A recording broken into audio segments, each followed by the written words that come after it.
What's up? Day 2 here in the media room for Tszyu versus Fundora. The weigh-ins are going to be going down shortly in about 45 minutes. As you guys know, Elijah Garcia, who was fighting Kyron Davis, is off the card due to illness. So I'm not sure if they found a replacement or I don't know. I just learned the news earlier today as I walked in. But yes, again, I appreciate you guys all tuning in yesterday at our thing. Let me make sure you guys can see that. How do I do this? Let's see.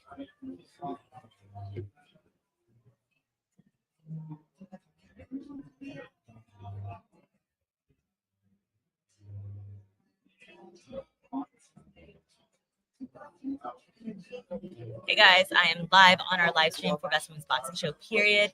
You can get it on the YouTube channel, our channel. And if not, there we go. Live weigh-ins very shortly. Again, I have ppv.com. You can also get the stream online at ppv.com, and you can chat with the Hall of Famer broadcaster, Jim Lampley. And then I got Mortal Kombat right next to me. So I'm in very good company. So you guys tune in. I want to hear some final predictions. I want to see how they look on the scale. Do they look dehydrated, whatnot? But I will put the link in this post. All right, guys, come chat with me.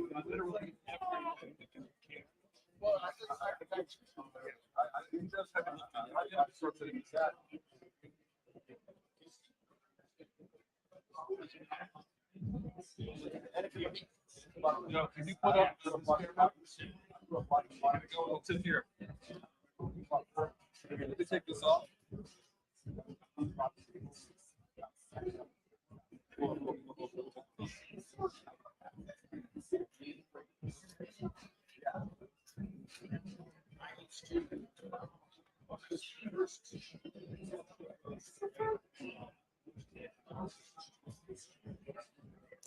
Hi, whoever's on the chat or on the stream. Thank you. I'm just posting right now. Oh, and you're gone.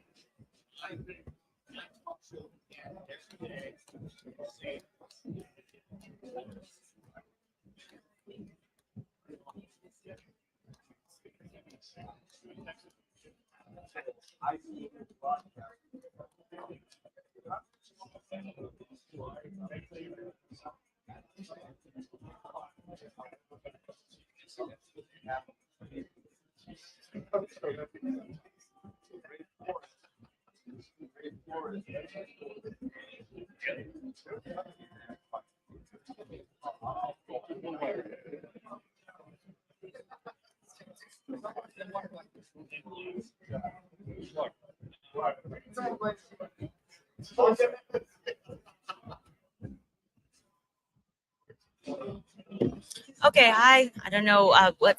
Thanks for tuning in. My one live stream person, or my live stream guest, not guest, but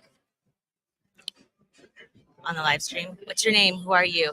Let's chat some boxing. I'm gonna try to position you guys there. Let me see if I can mirror you guys. How can I? Let's mirror. No, actually good. This is exactly where I need it to be.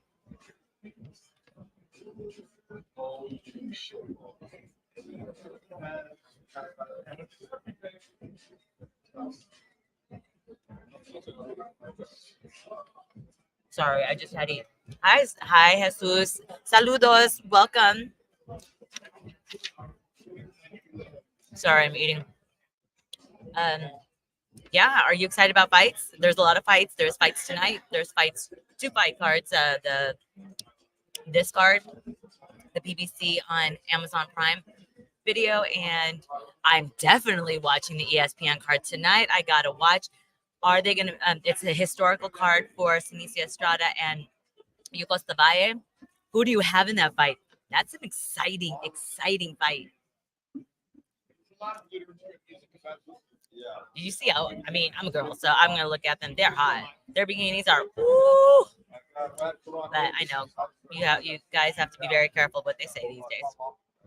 But yeah, I think it was great. Michael, Crawford versus Tszyu. Hi, Michael S. Santos. Welcome. Winner Fundora and team. Yes. So Michael, I see that you have Tszyu for this fight. Jesus, Yes, it's true. Crawford, unless somehow, some way. Hey, Mike Rodriguez, come on in. He's a famous cut man. And did you guys know he's a detective? A lot of people don't know that. And did you know that we were actually broadcast partner? We were actually broadcast partners on the Prograis Cepeda card. Yes, we were talking about that because we were talking about Yukosta Baye. And she looks good. She's fighting tonight. Historical card. I want to get your prediction on it because what I want to see, because the last outing of Cynthia, I didn't think she won. A lot of people didn't think she won. Yocosta won. I can't remember which fight. She didn't look that good. But the other fight, I was like, oh, she's gonna beat Cynthia. Who now wins this one tonight? Man, Undisputed. you know what? I think it's when you have an undisputed fight like that, it might be too close to call. I would say with pedigree wise and probably who probably is the odds-on favorite to win, I would say Sinisa. Yeah. But Yocosta's she's a dog. I mean, she comes to fight. Here's the beautiful thing about this fight, Cynthia. There are no losers. Yeah. And unification, 50-50 fights. It's good for what? It's good for the sport. Yeah. So I'm going to say the best man, but may the best lady win. I'm so excited. I saw Oscar Valdez during Super Bowl weekend, and I said, I know you're fighting with. I go, I'm sorry. Why are you the main event? I go, I love you. He used to train out of my gym when I owned a boxing gym, guys. So I'm not a hater. And he said, I said the same thing. He said the same thing at the presser. He's like, they should be the main event. But it's going to be an exciting card. Here's the good thing about them not being the main event is that you don't have to worry about people tuning out once the main event is over. Yeah. Because there's alternate programming like NCAA basketball and NBA basketball tonight. It's a lot of sports right now, especially March Madness. I heard a lot of upsets. I didn't get to see it all because I was busy doing all this boxing. Question: I heard Elijah Garcia's off the card due to illness. What happened? Yes, I don't know what happened. He was fighting my guy, Karan Davis in Wilmington, Delaware. Did they find a replacement or is he off the card? I have not heard anything yet. I kind of haven't wanted to ask. Hopefully they can move that fight down the road a few weeks. Mm-hmm. I'm not a promoter and I don't play one on TV. But I mean, there's a big card coming up in May, which I will be a part of with Jaime Munguia when he fights Canelo. Are you the cut man? I am the cut man. I got a couple other good things coming up. I will be the cut man for Virgil Ortiz and Jose Ramirez. On the big Fresno card. So I'm very blessed to do what I love to do. He is a busy man. Okay, so how do you do this? You're a detective. You're literally a bona fide actual detective. And I heard you talking to Jim Lampley that you have a homicide class? Yes, I'm a homicide detective for 20 years, but in LA County Sheriff's Department for 36 years. But the nice thing about it now is I run all the homicide training and I supervise the missing persons unit. That's scary. At homicide. So I'm not actually on call and in the field anymore because you know what? I could have retired 4 years ago. I'm going to hang on a few more months and I'm probably going to do some stuff still, but I'll just be retired. Okay, this may be a dumb question. Remember, there's no dumb questions. True. They're just dumb people. That is true. Okay, so this is an actual, because I watch a lot of shows, and my dad used to work for the Sheriff's Department. Really? I have to tell you my story about the Sheriff's Department. Oh, wow. I took the test. You didn't pass? No, I did. I'll tell you a little bit story about me. So my dad was an epidemiologist, so he worked with diseases and skin. So everyone in the Sheriff's Department had to go through his class about meningitis, everything. Okay. And so he's like, Cynthia, I want you to go be a sheriff. I'm like, a who? A what? And I'm like, okay, well, I was like, no, Dad. He's like, obviously, parents, benefits, whatnot. I took the test. I somehow passed it. Don't know how. Then they bring you in for an interview. They ask you about everything. On the test, they ask you about everything in interviews. When did you take drugs? When did you smoke? Yeah, there's like 500 questions. My God. Okay, so you take the test months ago. And then they bring you in for this interview. They're like, so you said on the test, when did you do this? And then they're like, you said on the test. I'm like, oh my God. So anywho, I bombed it. And then one question always stood out. If you saw someone being mugged on a street, a lady, what would you? I'm like, call the cops. Like, no, you're the cop. I was like, I'm bombing it. I was like, I'm not. I bombed it. And then they walk out. They see my dad, Virgil. Oh my God, blah, blah, blah. Because he retired. He was sick. I passed to the next interview. I was like, no, I never went through, obviously. Okay, so anyway, back to my question. What if there's a crime scene or they have to call you in and you're working a fight? Like, you're in. Well, I do have vacation time. I do have sick days. I do take time off. I'm pretty good. So it's always a time I'm pretty good at scheduling my stuff, so there's no conflict. But I will tell you this: I have gotten home and flown in and went right to crime scenes, and I have worked cases, and then a day or two later, I'm working fights. But the nice thing about what I'm doing now, it's the schedule's very user friendly. Yeah. I supervise, oversee, and consult, and then I plan my homicide schools. Hopefully, sometimes around the big fights, but sometimes I'm taking a red eye, and gone the weekend, and then I'm back early Monday morning. You are a busy man. I mean, Yeah. wow. You're gonna you've cut up, or you've mended and healed and slobbered Vaseline or whatever you stick on some of the biggest fights and some of the best fighters. I'm very blessed. I've worked with Pacquiao, Dimitri Bivol when he beat Canelo, Sean Porter, Errol Wow. Spence, guys like Ryan Garcia. I've had 24 world champions. But I tell you what, I really enjoyed, about a year and a half ago when we got to do that broadcasting thing, kind of being ringside and put in a different hat, because growing up, other than wanting to be the heavyweight champ of the world, which didn't work out. It can still work out. No, unless they have like an old guys league. But I'm gonna tell you a story. I'm at Wild Card the other day, and a guy's coming down the steps, and he's a big guy, he's heavy, and he's all sweaty, and he's got a gray beard, and we walk by each other, and he looks at me and he says, "Mike," and I looked at him and I said, "Derek." Yeah. And other than seeing each other one time briefly 4 years ago, it was the guy that I fought in the state championship Golden Gloves, and we actually had fought in 1988. Oh, that's so funny. And he was in there working out, and he says, "Hey, let's move around together." I said, "Yeah, we could kind of have a rematch now." But it was great. I follow you. I'm glad to see you're doing good things. You're definitely a respected voice Oh, thank in you. boxing. And what I like most about you, Cynthia, is that you're always trying to uplift people. There's not a hater bone in your body. And let me tell you something, to a lot of us, it stands out. Thank you. I appreciate Yeah. that, Mike. That's those very kind words, because especially in our sport, it's like Lampley said yesterday, it's like we sell violence, and it's we don't need to be selling violence, because the fighters are already doing it, and there's already so much hate in the world, and let them do all the shit talking. But for us to just tell their story, these fighter stories, It was great for me to catch up with Jim. He actually called a fight on HBO with El Bandido Francisco Vargas that I had, who was a notorious bleeder when he fought Solito at the StubHub. And and when Jim recalls certain things, it brings tears to his eyes, because he has so much passion. Oh, And I mean, and what's better than doing things at this level with the people that you love the most? absolutely. Yeah. Let me see. Jesus M asked, has he worked with David Benavidez? No, I'm very close with the Benavidez family. I sponsor them with War Tape, my branded tape. Okay. We've kind of left out on the table that I'm available to work with him. I've worked against him, and my fighter Karan Davis fought him. But it's we're like a traveling circus. We're all sometimes sometimes you're working with people, sometimes you're having to work against them. Let me give you an example. My fighter Suri Bohacek was supposed to fight Fundora. Fundora gets moved to the main event. Who do they bring in to replace Fundora? Brian Mendoza, the one that knocked out Fundora. And who was with Brian Mendoza when he knocked out Fundora? Who was there when he knocked out Jerson Rosario? Me. I'm Brian Mendoza's cut man. He calls me. I said, "Man, I'm already coming in with Sergey and Karan Davis." So I was unable to work with him. I'm unable to work with him. We had a nice conversation this morning. I gave him a hug. He understands it's just the downside and the business of it. Mm-hmm. So as long as we don't take it personal, and I'm glad that he's getting a fight, because they're all able to provide for their families. No, I have a question. So, I mean, so you've been a cut man for several fighters that have either fought each other or whatnot. So in this situation, is there like an unspoken NDA if they ask, does this guy bleed a lot in certain areas? I'm always going to keep it professional. Good. I don't disclose stuff. My job is to make sure that fighter goes out for the next round. For the most part, I'm not part of the strategy sessions. I try to keep it like that. Okay. My job is to protect the fighter, and sometimes we have to protect the fighters from themselves. Now, out of all your years of cuts, which was the worst cut that you've ever had to work on? You're like, shoot, I don't know if this can be salvageable, guys.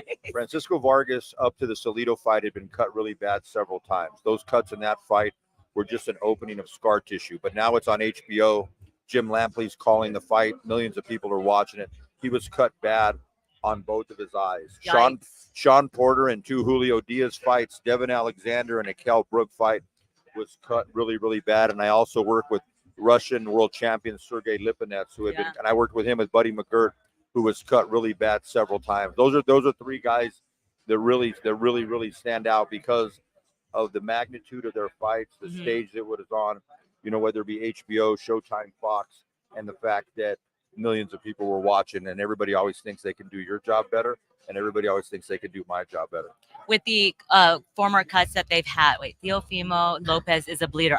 Is he? I don't know. I'm not. I haven't really know. seen Teofimo bleeding. Bleed. No, I mean, don't think I've other ever than seen him bleed. Other than a bloody nose, I don't really think he's had a substantial cut. And here's the thing, though: some fighters, not necessarily him, they think because they haven't gotten cut that they're never going to need a cut man. So some of them don't even really have a quote unquote cut man. I've seen that. And you got to be smart enough. I've never been in a major car accident, even though I've been in 2 or 3. But you need insurance. You need it, but you still need insurance. Stop it, John Smith. Stop it. Look at all these people.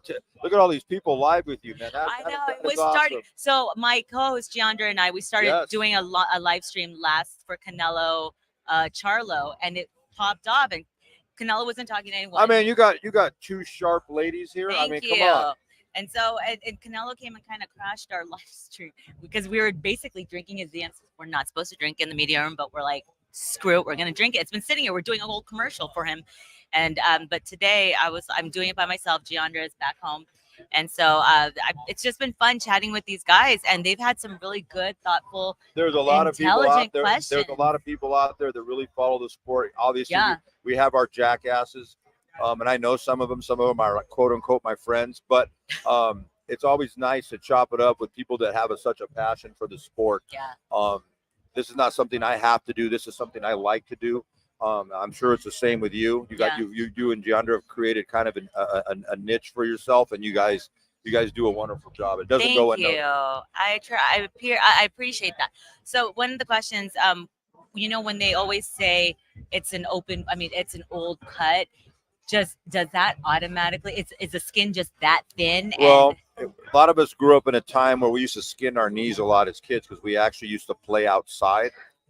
Your scar tissue never actually 100% heals. Cosmetically, it may look like it does, but when you get underneath the skin, it's never going to be as strong, durable, and as pliable as it was before. So isn't there like collagen or injectables for that? There has to be. I mean, for cosmetic purposes, it can help you cosmetically. Okay. But the skin is never going to be quite the same if it's had multiple traumas to it. Okay. And when you have somebody punching you 100, 200 times with high velocity, high friction, and high power with a leather glove with a professional hand wrap, it doesn't make for a good combination that your face going to be able to withstand that. And that's why the value of having people in your corner that really know what they're doing. All right. Since you are a homicide detective, compared to some of these nasty gashes, is it just, do you go in that mode of like, oh, I need to stitch that up, or like in your mind, but you obviously know? I'm going to coin a phrase, and 2 people kind of gave me nicknames and a phrase. Gabe Montoya, he interviewed me one time, and he says, Mike, you're in the blood business. You're a cut man, and you're a homicide detective. You are. And then one night I'm working a crime scene, and they show me on the news, and Oscar De La Hoya's brother, Joel, sends a screenshot, sends it out kind of viral, and it shows me at a crime scene, and it says, when he's not stopping cuts, he's stopping crimes. Hence the nickname, the crime fighting cut man. That's so there are, Cynthia, there are some parallels to it. Hopefully what I do with one makes me better with the other. Okay, very good. Now, are you allowed to give predictions since I know it's going to be biased because the Canelo Munguia, it's a fight. It's finally 2 Mexicans fight. It's finally Canelo fighting a Mexican. Yes.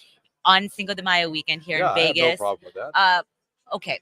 A lot of people they give Jaime a chance, but they're like, he has a puncher's chance, but Canelo's just going to break him down, and he gets hit easily. Jaime likes to get hit. I don't want to say likes. He gets hit easily. Well, he's working with Freddie Roach, and I work with a lot of Freddie's fighters, including Manny Pacquiao. He's improving on some things. Everything's, no matter who you are, it's always a work in progress. But I can tell you this, Jaime, I'm in camp with him every day. Yeah. He's ready to fight. He's a hard worker. Yeah. He's not 45-0 for no reason. There's always a changing of the guard. Yeah, of course. My prediction is that Jaime Munguia is going to beat Canelo Alvarez, and I have a little bit of history behind this before you start making faces. No. I was going to ask by what. I was in Dimitri Bivol's corner, but everybody thought Canelo was going to beat him, and I had no doubt in my mind that Bivol was going to box his ears off, and guess what? He did. He boxed his balls off. literally. He Yeah. really did. No, it's not a bogus fight. Canelo Munguia bogus fight. Okay, so it was going to be either Canelo Berlanga. Yeah, that's when people, nothing, no offense to whoever said anything. It's not a bogus fight.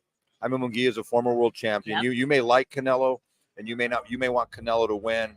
It's like when people get on social media and they call fighters bums. And I overheard somebody calling a fighter a bum one time that had 3 wins and 10 losses. Yeah. And I found it very disrespectful because and I was a fighter. Yeah. Unless you go up and walk up them steps and put Yeah. your ass on the line, I don't care if it's amateur or pro. Uh-huh.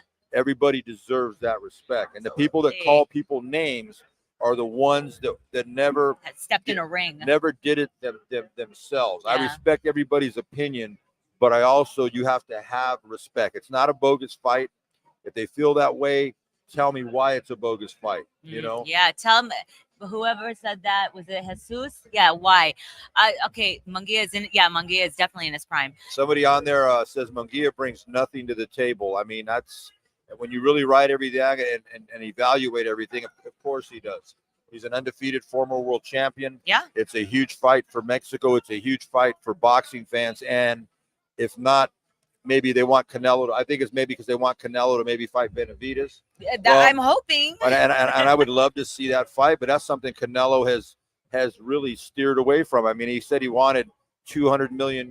So when people start talking like that, sometimes what somebody does, as a homicide detective, sometimes what somebody doesn't tell me speaks louder volumes. Yes, especially, I mean, unless he says it could be pricing himself out, but enter His Excellency Turkey Al Sheikh, who can possibly make that happen. So I'm not saying he's pricing himself out. It's really possible that the Saudi Arabia be like, all right, we want this fight, and one of your follows there is Michael Exantis. Munguia is in his prime, and if he's not in his prime, he's nearing to his prime. In Ultimate Boxing, Munguia is a beast. I'm in the gym with him. I see him training.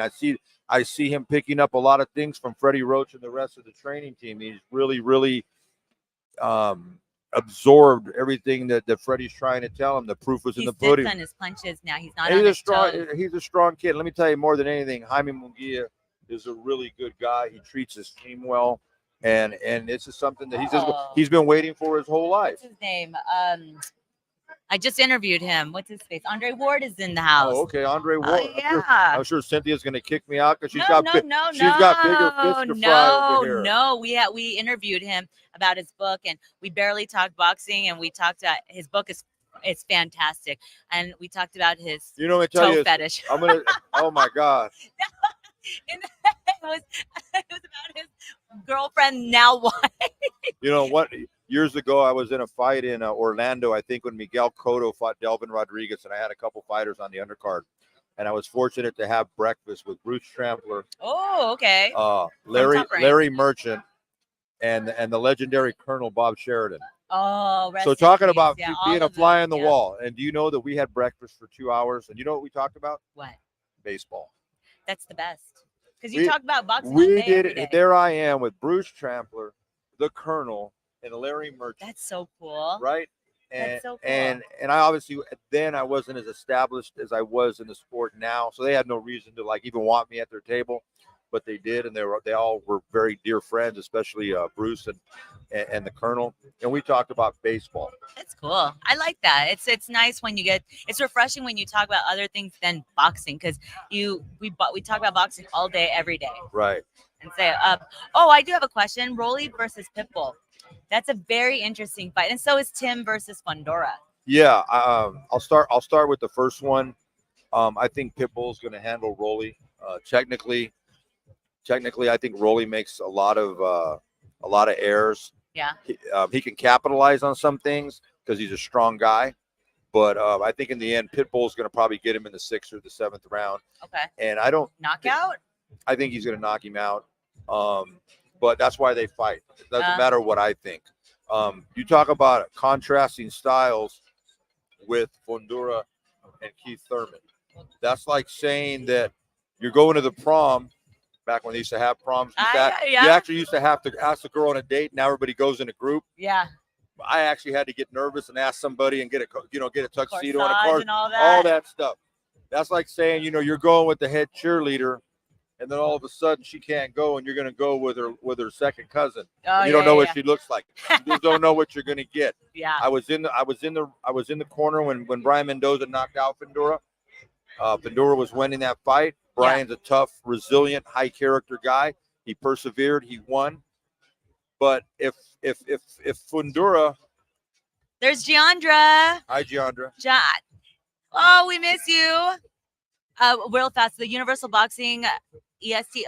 We are at the Tszyu versus Fundora, Rolly Pitbull. We're in the media room. It's final weigh-ins at 1 p.m. Pacific. So you guys tune in. I won't be able to stream it but I'm gonna kind of leave it. I'll leave it there, but you guys can hear it because I gotta go shoot the footage. Okay, go ahead. So anyways, if Fundora ends up beating or stopping Brian that night and he doesn't lose, he's one of the hottest commodities in boxing. Mm-hmm. He got clipped, he got knocked out, and now all of a sudden the narrative kind of changes. That's how fickle things are in this world, especially boxing. I think he's got a really good chance of representing himself well. I know the odds maker are really in favor of Tszyu, but I think Sebastian's got a great chance, and he's a great kid from a great family. He really is. I interviewed Gabriella yesterday, his sister, who's also a world champion. I mean, their names: Sweet Poison, the Towering Inferno. What's your nickname? What was your boxing nickname? You know what, John and I, we were like talking about that. Like, what should we name ourselves? I mean, my Instagram is The Real Fight Girl, but it's not like hard enough. Chandra has a fight name too? I don't know. Jay, do you have a fight name? I'm not sure. Now, when she gets mad, I guarantee you, she takes the hair clip off, right? Uh-huh. And the hair comes down, and then she's ready to go. Then you should see her. So she's also in wrestling, and she loves. I remember she posted a video of her at the wrestling school thing in Florida, and she came out as if she was a wrestler, talking her shit, and like, throw down, bitch. Yeah. I grew up a huge wrestling. I thought I was gonna be like, a professional wrestler. I thought it was gonna be a glow girl, glow wrestling, gorgeous lady. Yeah. That's good. Hollywood and Vine, Matilda the Hun. That was my jam. Okay. I remember. You guys, if you don't know, there is a show on Hulu or Netflix of Glow Girls. You kids are probably way too young. Hi, babe. Oh, there's my boyfriend, Dimitri, Synthinators.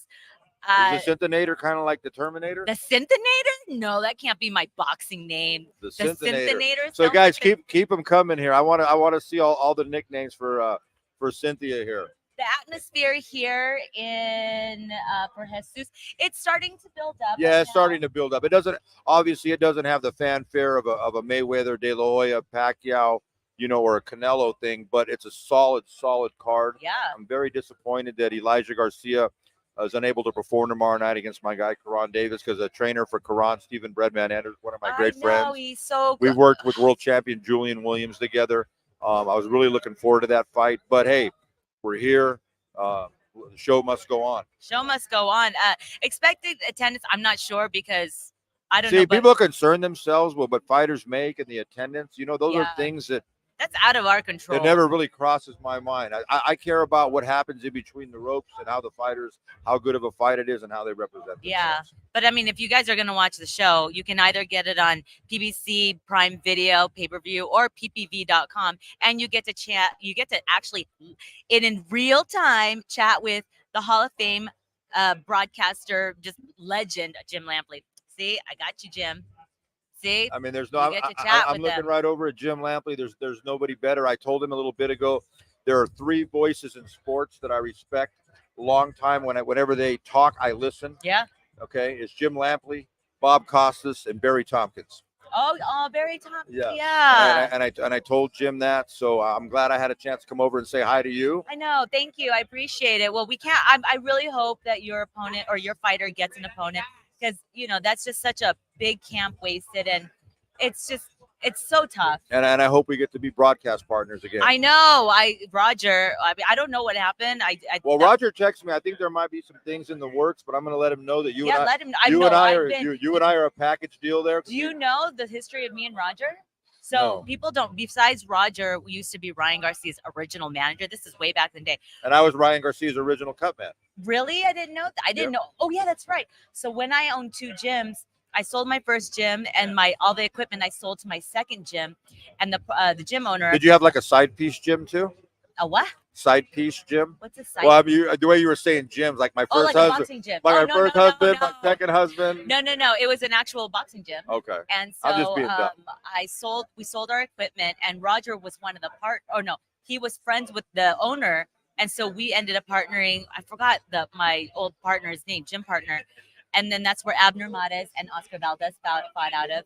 Then we had to shut the gym down because the government wanted to build the 5 freeway and push it out. We're like, okay, like we either get money or just get pushed out. I know exactly where And that. Roger he said, do you want to open another gym? And I said, no, I live in New York. And I've known him since then.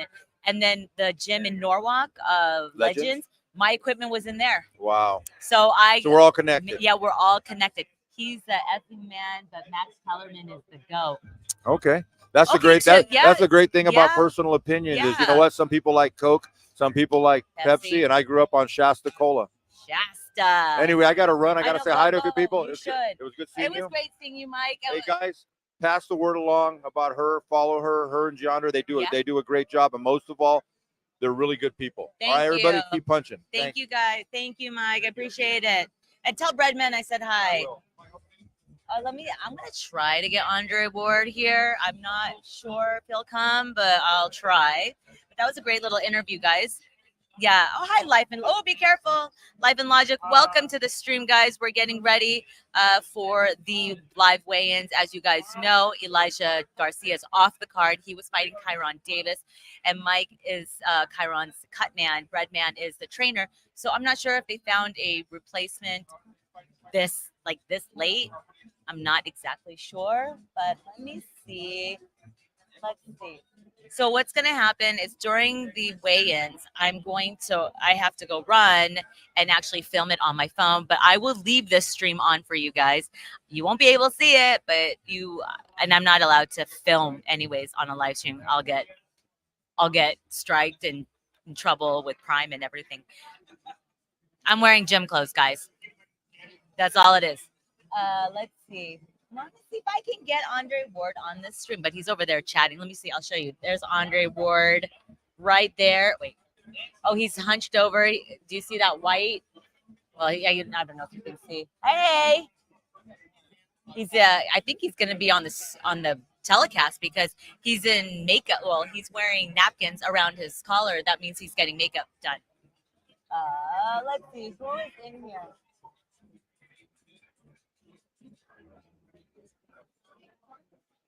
Yeah. No, can I? No, I don't want to bother Andre Ward. So anywho, any good merch there? Well, the only merch I saw at the MGM, it was just of the logos of just the shirt, and that was it. It was just shirt. So I haven't seen the actual merch inside the arena because that's fight night, unless they have it on their website. I wouldn't be surprised if Rolly had actually good merch. I mean, he probably has. Did you guys see the dog chain of Isaac Cruz, a little chihuahua? I mean, he literally got it made. I know, Jesus. It was a really bummer. It was a real bummer. I found out this morning he was sick. So I don't know what that means. He had fever or I don't know. Could be AKA anything. Dehydrated, not making weight. I don't know. So we shall see. We shall see. But I appreciate everyone that's coming back on the stream. I know some people in Australia that were on yesterday. Happy Easter, because I know you guys are ahead of us. It's a big fight. It's a good fight, I have to say. And congratulations if it is true. I did read that. What is his name? Tszyu is making the most money any Australian boxer has made. So that's great. I mean, he deserves it. This is a big fight, and if he wins, he deserves more. If Fundora wins, he deserves more. I mean, they're gonna deserve more because they're fighting Crawford. One of them's gonna fight Crawford. Who do you got, Tim or Fundora? That one I don't know. I really don't know. I think I'm gonna see on the scale. I want to see what they look like. I can't really say about Fundora because he was eating food. Usually you're not eating, but I'm not sure. Fundora by knockout. I mean, he's a phone booth fighter. I would not be surprised. Someone's getting knocked out. That's all I know. Someone's getting knocked out in this fight. Just don't know who. But I'll find out. I mean, I'll see. I don't know. I'm just waiting Andre to come here, but I don't think he's like looking at me. He's like, "Who is that?" Okay. I don't know if you guys can hear Jim Lampley. He's chatting next door. Let me see. Is there anyone else worthy chatting with? No.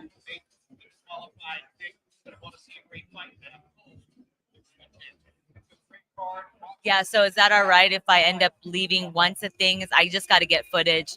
I got to film to put it on our socials of Fundora. I have to get the weigh-ins and the final face-off. So I'll leave the stream on for you guys to listen, and I'll be right back. But just don't leave. Fundora by split decision. Both guys get knocked down. Okay, it happens. I think it's, Tim has power. So does Fundora. I think they're all going to headhunt, but they should obviously try to hit the body. Because what they say, once you hit the body, the head will fall. So we'll see. Let me see. Who can we chat with? I don't know.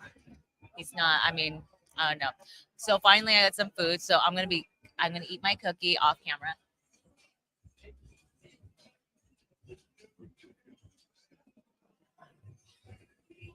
Mm-hmm.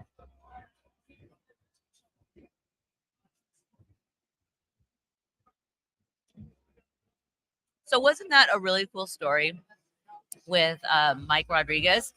Really cool guy, cut man, homicide detective.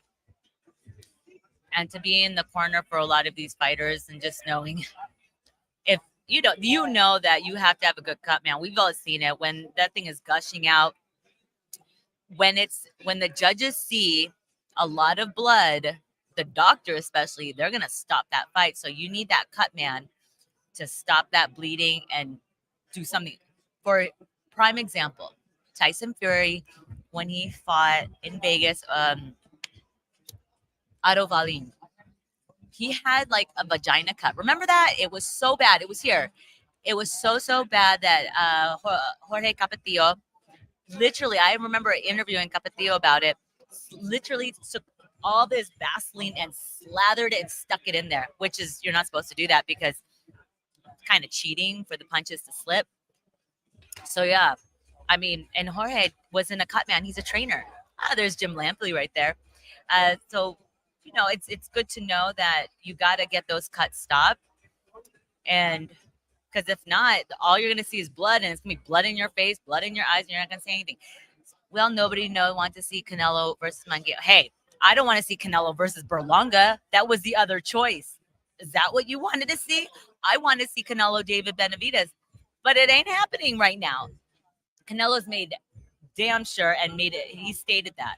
I think the other person was, it's someone Matchroom Stable. They are not worthy. Okay, I've said it. I've told Eddie Hearn this. Berlanga does not deserve that fight. I'm sorry. I wish it was Charlo, but if Charlo was in a better state and actually looked good against Jose Benavidez Jr., but he didn't. But Benavidez is better. I know Benavidez is better. I know Benavidez this thing too, but what are we gonna do? Good for Al Heyman and all of them that they weren't gonna pay, his guarantee of his original contract for the 3 fights with the 2 Charlos and I think Spence. Benavidez wasn't even on the table when they tried to renegotiate it. This is what from everyone that all the writers have been saying, and from word of PBC and Al Heyman, they weren't going to offer that same money for Charlo because he wasn't a draw. Because after his last performance, they wanted Benavidez. Canelo said no. Canelo's the one that makes the decisions, and that's why Canelo's here. Doing the one-off with Munguia. So it's PBC, TGB, and Golden Boy all put together. Nobody gonna pay Canelo $200 million. Don't say never. There is, you've heard, for His Excellency Turki Al-Sheikh. $200 million is nothing to them. It's like rose in It's as long as far as the desert grows there, they have all that money. And if Canelo looks exceptional, he looks so exceptional against Jaime Munguia, and David Benavidez looks exceptional in his next fight against is it Gvozdyk? I know he's moving up in weight. I can't remember. Then you never know. I don't know.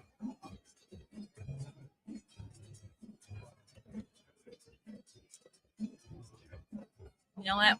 I'm gonna go get an iced tea. I'm thirsty and I'm gonna be chugging on my water. I'm gonna try to get Andre Ward. Let's see if I can. If I can't, I'll be right back, guys.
Okay, guys.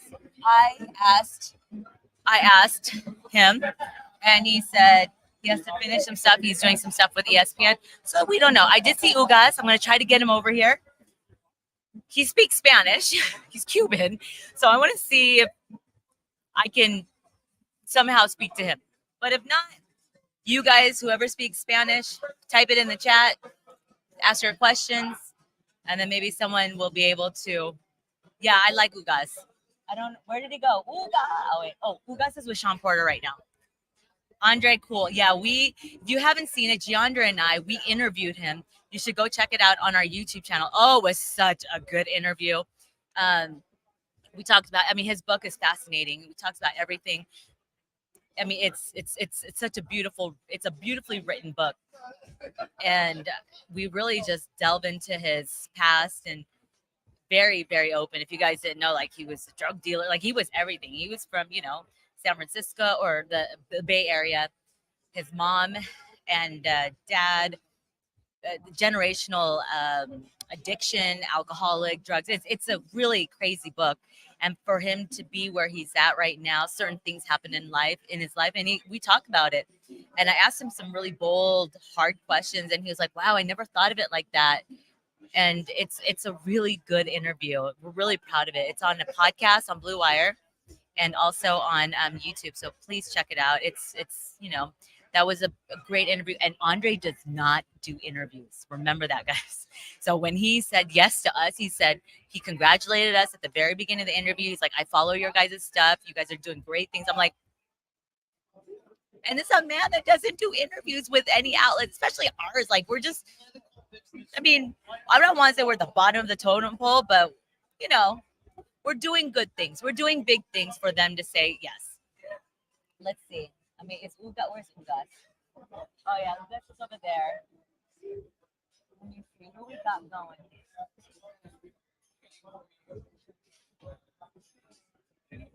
Okay, guys, I have to put my glasses on because I can't see, and I do not want to be squinting because I don't want wrinkles. Someone's next to me talking. I don't know who it is. They're talking to the Mortal Kombat people or Mortal Kombat podcast. If you guys don't know, someone said, "Oh, they do Mortal Kombat." No, guys, it's Luke Thomas and Brian Campbell. They used to be the Showtime opener. You know them. Combat Space. Let me get my glasses all cleaned up.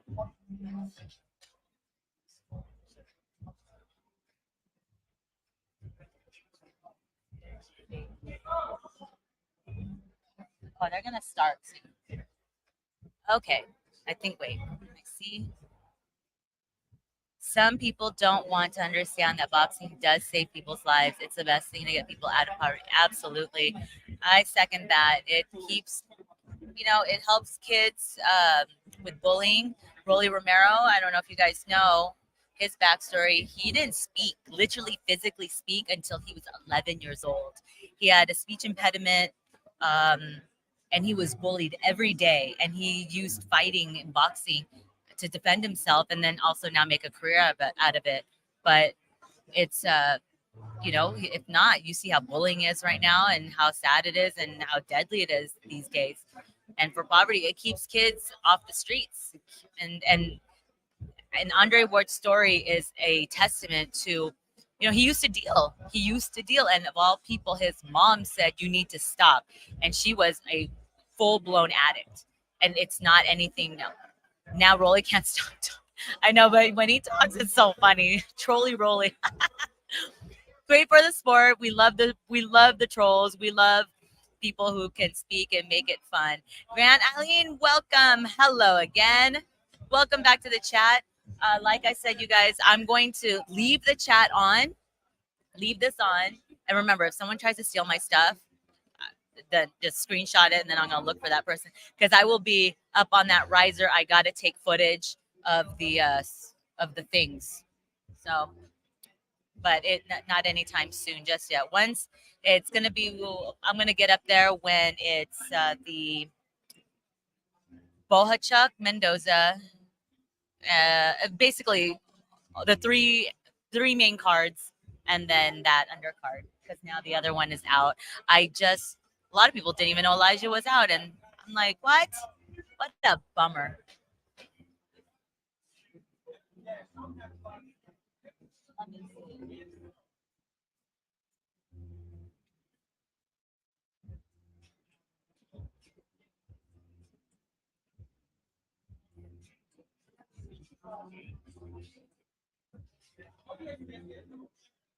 Yeah, it's starting to fill up in here. Let me see if I can kind of position. I mean, it's all you're going to see is that, because the stage is right there. But I'll kind of move out of the way. High's a kite, brother. Okay. I'm going to add Giandra. Hi, everyone. I can't hear you. Let me put my. How do I hear you? Do I put the earphones into this? If I speak louder, can you hear me? Let me put my earphones on. Edit mic settings. No. I don't know. Are you going to talk? You could talk to the stream. So Giandra is my co-host for Best Women's Boxing Hello, Show. Period. Everyone. Oh, let me put my earphones on. Hold on.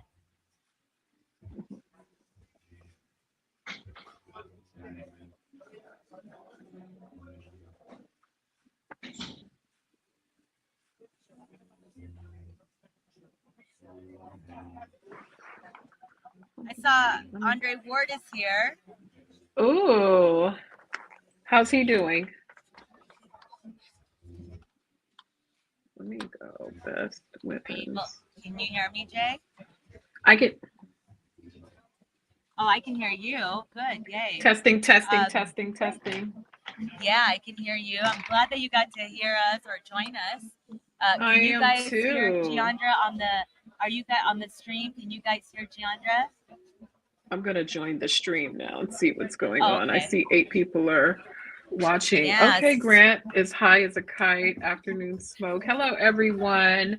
I'm very sad not to be in Vegas. I know. It's all right. You are missed. You're really missed. Everyone's asking about you. Even the bartenders at Nellie's. It was like, where's she? I know. That's our spot, man. That's our spot. Let me put it there. What's so great, that's some of so these, funny. the people, Grant, he came in, he joined in from Perth yesterday, and he Oh, didn't know that's who so Tim dope. Tszyu was. And Tim came and sat with us. And I said, read the stream. And he's like, I'll offer you a seltzer water. And he's like, that's it. And so it was that's cool. That's Yeah, really so cool. it's really nice that we have people from all over the world tuning in. How is the energy and the vibe there in Las Vegas today? Because it is weigh-in day, so it's a big day. It's, you know what? Unfortunately, Elijah Garcia is out. He was fighting Kyron Davis, which was Breadman's fighter. And I was apparently they don't have an opponent as of yet, but Everyone left, and I'm about to be right behind them. And then, but I think everything so far, I think it's a good buildup, you know, especially with Rolly and the whole change up of Fundora. Sorry guys, I have to put oil on my hands because it's so dry. And but it's starting to fill in. I mean, for Andre Ward to be here, that's big. Andre Is Ward, he commentating? Why is he there? I thought he commentating? was. Maybe he's. I don't know. He's not in. I thought he was in like a makeup like napkin. But when I went to go say hi to him, oh Jesus, that was loud. No doubt. I'm trying to see who's all behind you. Uh-oh, I lost you. Oh, I see the crime fighting Cutman back there. I want to get Mugas, but he doesn't speak English. Live to go watch a show called Andor. Okay, so I'm gonna go get footage. I'm gonna get footage of the weigh-ins of what's his name of the main events, basically Rolly and Singer. So I said everyone stay on the stream, and everyone on the stream. When I had to go to the bathroom yesterday after 3.5 hours, they stayed on the stream and they chatted amongst themselves. We have some great fans, Jay. I love that. Thank you for tuning in to Best Women's Boxing Show, period. We appreciate all the support. Make sure you are commenting, and subscribing and doing all of those things, because all of those things help the channel in a real meaningful way, and it doesn't cost you anything. But if you want to super chat us, you could do that too. Yeah, we did get some super Life and Logic sent us $5 yesterday. Thank you so much. And Ring IQ sent $1.99. I forgot that you guys can send us some money, honey. Send us some money. Send us some money. We do appreciate. No amount too small. No amount too small. Thank you so much. As you can see, I'm at my office. I am working. The FOMO is real. I wish I was with you guys there in Vegas. So I think it's going to be a fun, festive fight. Yeah, it was. I see Brittany over here, but she's in her bedazzled, sparkling boots. I love it, but she's busy with, she's just kind of sitting by herself. She is TGB, the daughter, basically the boss, I would call it. Okay. Okay, yeah. So what I'll do, I'll just run on right when the thing is, I'm just gonna go on the podium. Huh? Who's on the scale right now? I don't know. Somebody. But I have to clock back in now. Okay, babe. Well, it's good joining. Miss you. Thank you, everyone. Hey, Dimitri. Hey. Oh, there's D. Yeah. Carmel Moten. Do a funny accent. Blimey, there's an Aussie on the card. No, speak your German. That's the best. Ich der liebe Gott. Guten Morgen, was machst du? Ich bin gefallen und kann ich. Oh, does he? Ich bin gefallen und kann ich aufstehen. 1, 2, 3, 4, 5, 6, 7, 8, 9, 10. Kindergarten. Kindergarten. Okay. So Carmel Moten is on the scale. That's Floyd Mayweather's fighter. His video is popping off right now. Good kid, 17-year-old, good kid. So check out that interview because Floyd Mayweather gave him some great advice on money, girls, boxing, life, and yeah. So it's so Carmel Moten. He's the girl advice, right? Girl collection. He's a swing bout. Swing bout, if you guys don't know, is the last fight after the main event. So don't turn off your TVs because he's actually sometimes the best fight of the night. He's really, really talented. Kid's going to be a world champion by the end of this year.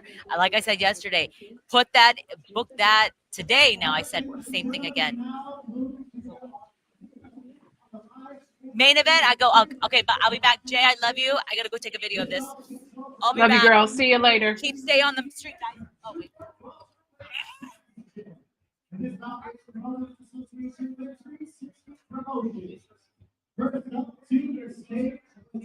Two victories. Representing Las Vegas, Nevada, by way of he is the hard-hitting underdog contender, Mendoza. And now we introduce his opponent and comes in with three victories, including all 23 by knockout, opposite of one and a beat. Representing Los Angeles, California, by way of the Nisa Ukraine. He is the number 2 ranked contender, the hard-hitting knockout artist, Sergey El Flaco Rocha.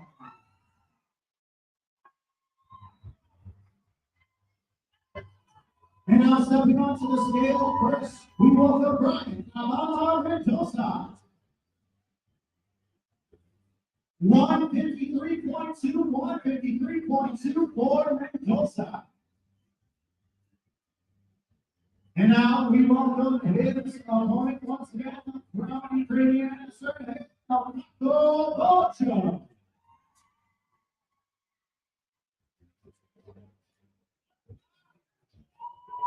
152.6 for Rocha.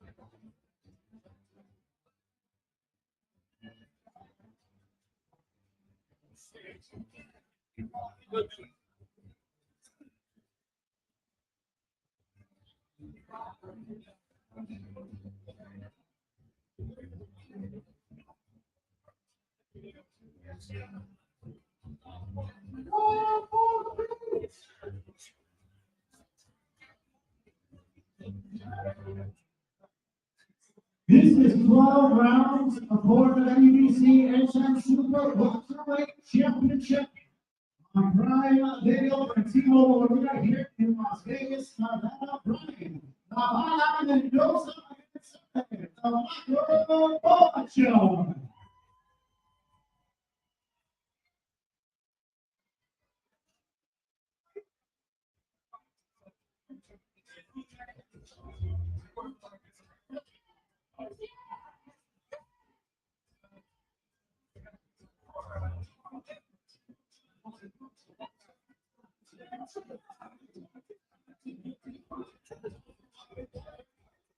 Once again, ladies and gentlemen, it all begins tonight, 6 p.m. Eastern Time, 3 p.m. Pacific. 2 tremendous fights kicking things off. We have the champions of Prime Video.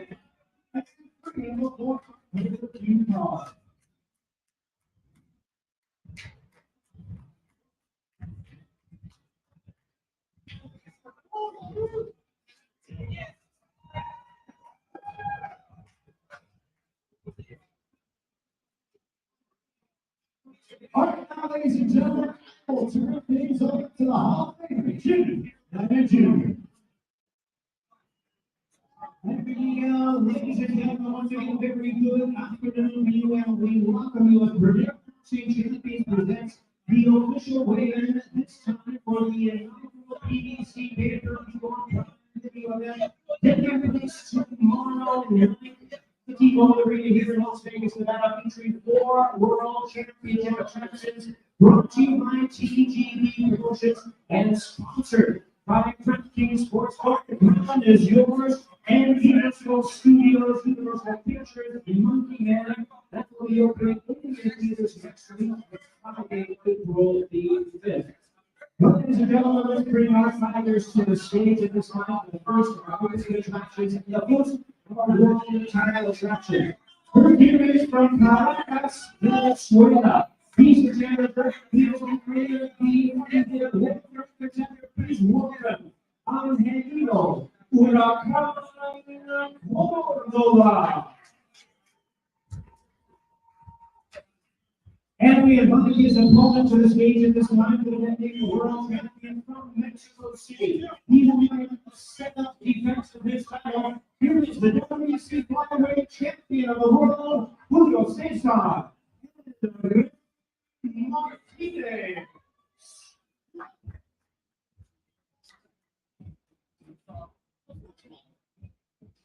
And it looks like the challenger is ready to step onto the scale. 112 pounds is the limit on this fight for the WBC flyweight world title. He's 18-0 with 1 draw, 12 knockouts. Taking his first attempt in the world title, he's welcoming the defeated challenger, Angelo Huracán Córdoba.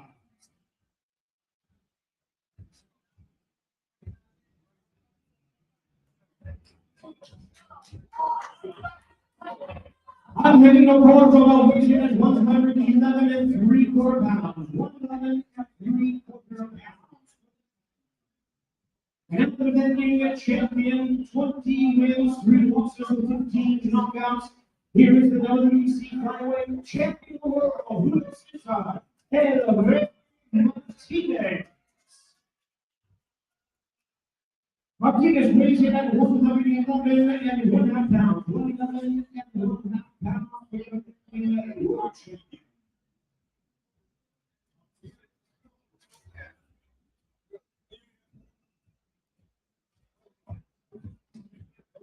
We bring our fighters to the front of the stage for a face-off. Once again, the first of our 4 world title attractions to be seen live on BBC pay-per-view on 8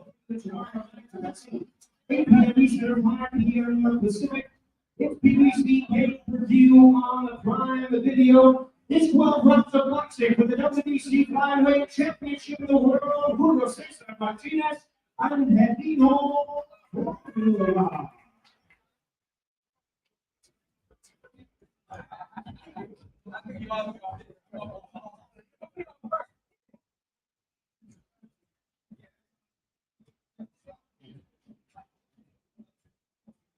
All right, fans, here we go with the second weekend of our 4 world title attractions brought to you against Premier Boxing Champions. We bring our fighters to the stage at this time as we move up to the middleweight division. First, the challenger, joining us from Melbourne, Australia. He's the top middleweight contender, ranking WBA #1 middleweight in the world. Please welcome Michael Pretty Boy Sakuraba.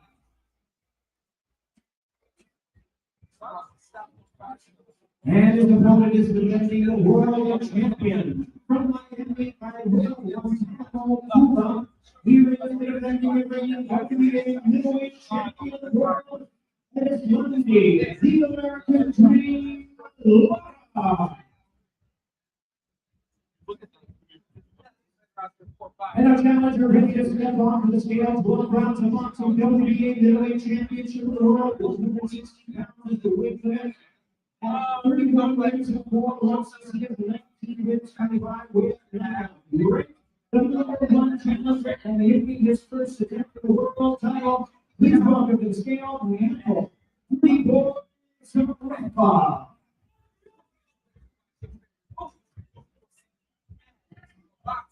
Sakuraba weighs in at 158 3/4 pounds.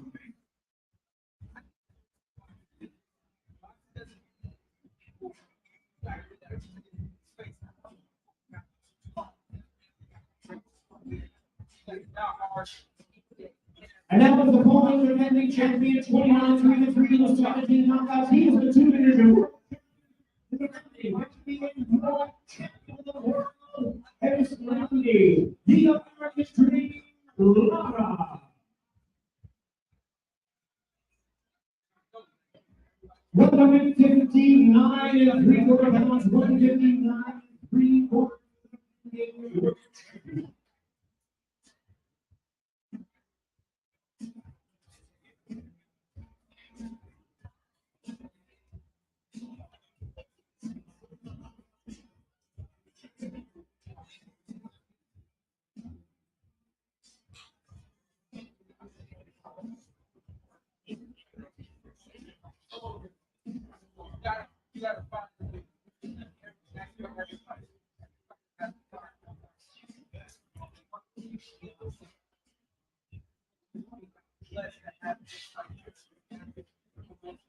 It's live on Prime, a video of the WBA middleweight championship of the world. Don't miss this action.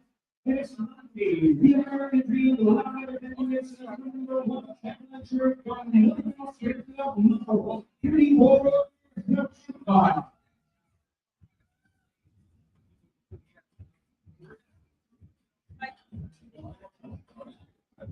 Well, ladies and gentlemen, from the MGM Grand here in Las Vegas, the winner boxing champions continue with our latest discount to present the third of our world attractions in our way. We welcome to the stage this in our pro main event of the evening, hailing from Mexico City. Here's the all-electric, wildly popular world champion. Ladies and gentlemen, please welcome Isa Fishbowl.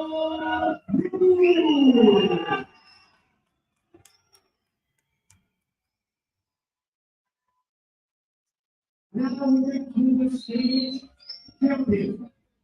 Here from Las Vegas, Nevada, the global champion in the first event of this final in his hometown. Here is the WBA champion world, Rolando.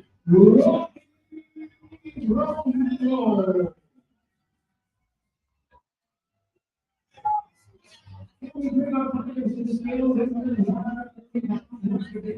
WBA Super Lightweight Championship of the world. Is the second attempt at a world title. It is the exciting WBA number 2 in the world. Please welcome Isa Fishbowl.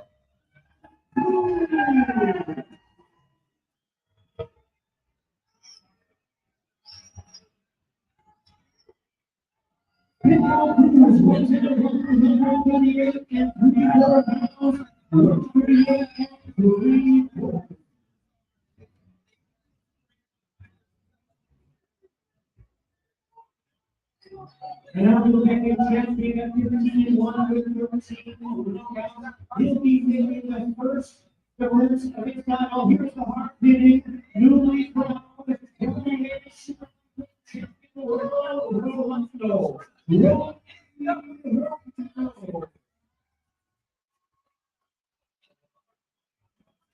Rolando weighs in at 139 and he pounds 149.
Now this time, I hear the motion of our finance and government for the evening, and then it over to the.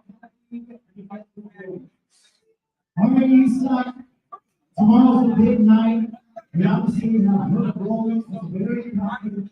He said, it's going to be an easy fight, and he's going to get you run into something tomorrow night and be victorious.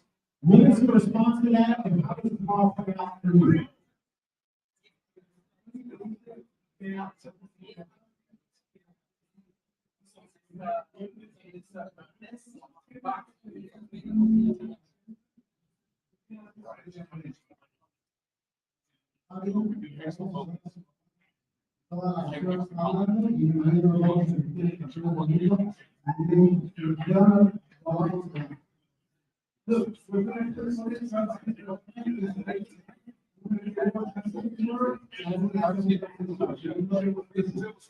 Thank you, Isa.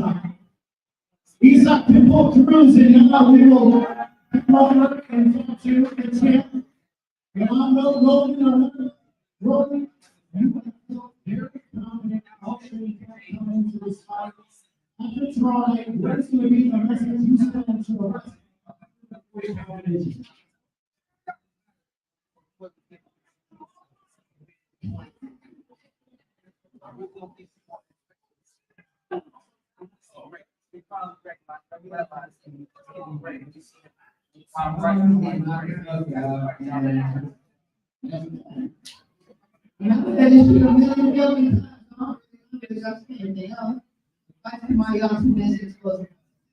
Exposed to fight here, the champ, rolling girls, Mark, and Columbia, Cruz. Rolling one.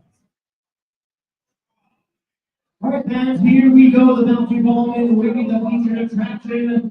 Premier Boxing Champions presents the official weigh-in for the main event of the evening pay-per-view on video related. Brought to you by TGB Promotions. The most brothers known women boxing. Sponsored by Breakthrough Sportsbook. The round is yours, and beautiful pictures for you to get. Only in theaters next Friday, April 10th. Now we bring our fighters to the stage and hearing with the challenger. Hated from Coachella, California, the popular all access to World Trade Center. The former 154-pound champion, he won the Italian Girl, Sebastian Fundora. And his opponent is the defending champion from Sydney, Australia.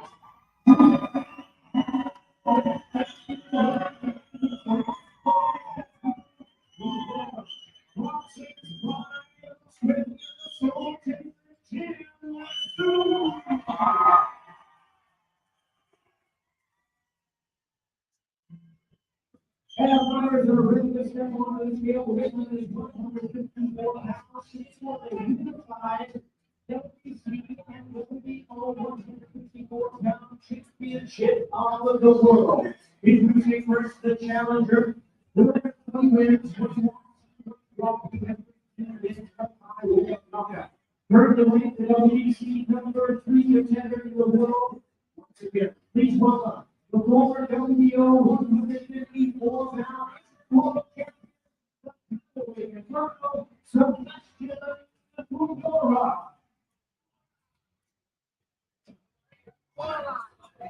152 and 3/4 pounds, 152 and 3/4 pounds.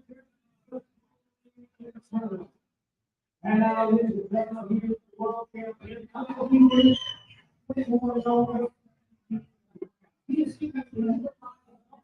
Maybe the second event of the first title, the former and the champion, WBO Junior Champion World, Solo Tag.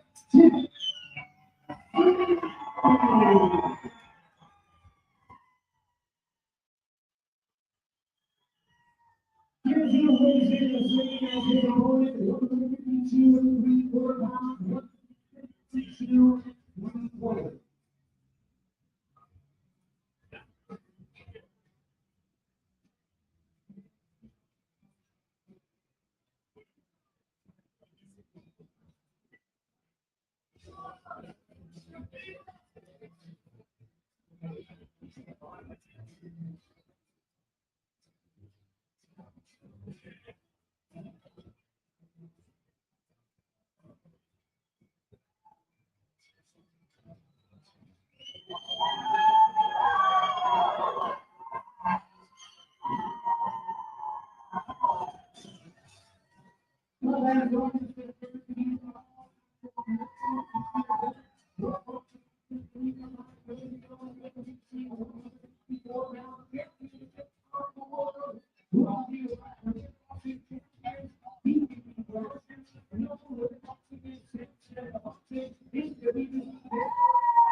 We're getting here from the fighters.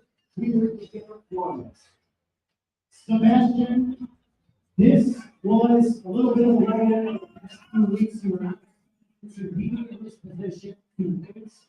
Okay, guys, sorry about that. I am back. I'm sorry that I couldn't, she won't let help someone else. I'm back. Sorry, let me just post this. Talk about the height difference, 9 inches, guys. Let me take this off. Let me try to get, I know Bohochuk is here. I was supposed to interview him yesterday, but I interviewed Tom Loeffler. Let me just finish posting this.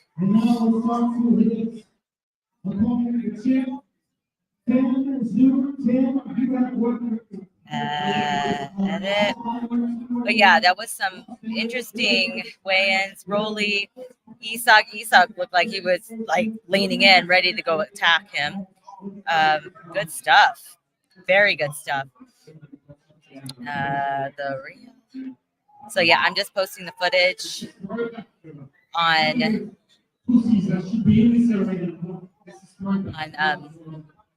our Instagram. So I got to get that up there because that was some good stuff. But yeah, Rolly, I think the fight of the night might be the Rolly fight.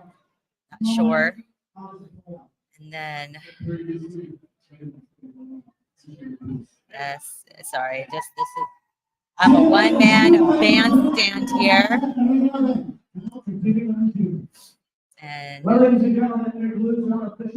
so the weigh-ins are done. Let me see if I can get Bohochuk here because this will be interesting. So thanks for hanging in with me. I'll be right back. Let me go find, let me get them on the street.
So I'm getting Bohochuk here right now, and we are. I'm going to try to see if I can get Isak Cruz, even though he doesn't speak English. I mean, I'll make it work. Let me just put some gloss. Okay, guys, everyone come back. I only have 3 people online, which it's all right. It's all right. You guys ride and die with me. I appreciate it. Let's get some. So whoever saw it, did anyone get to see? You know what? I read that. I wasn't sure if it's true, but Robert Garcia put it out there that he turned down the fight. I'm sorry, but Raymond Murataya is so good. Teofimo's good too. He's good. I'm not, but I think Raymond is levels above. And there's reasons why people say no. And maybe Teofimo says it's not enough money, but the guy who's fighting, come on. But I briefly saw that on my Twitter, so I don't know much about it. Pitbull. Lord, you guys can hear Pitbull. I don't know if you guys saw, but Pitbull was leaning in to Rolly, which was funny. I will be editing at the same time, so sorry guys. I'm doing double, triple duty. Oh wait, there's you know what? I'm gonna get Carmel. Wait, everyone's over there. If you guys can see, I'll show you. There's a whole cluster of people, but I'm gonna come and hang out with you guys.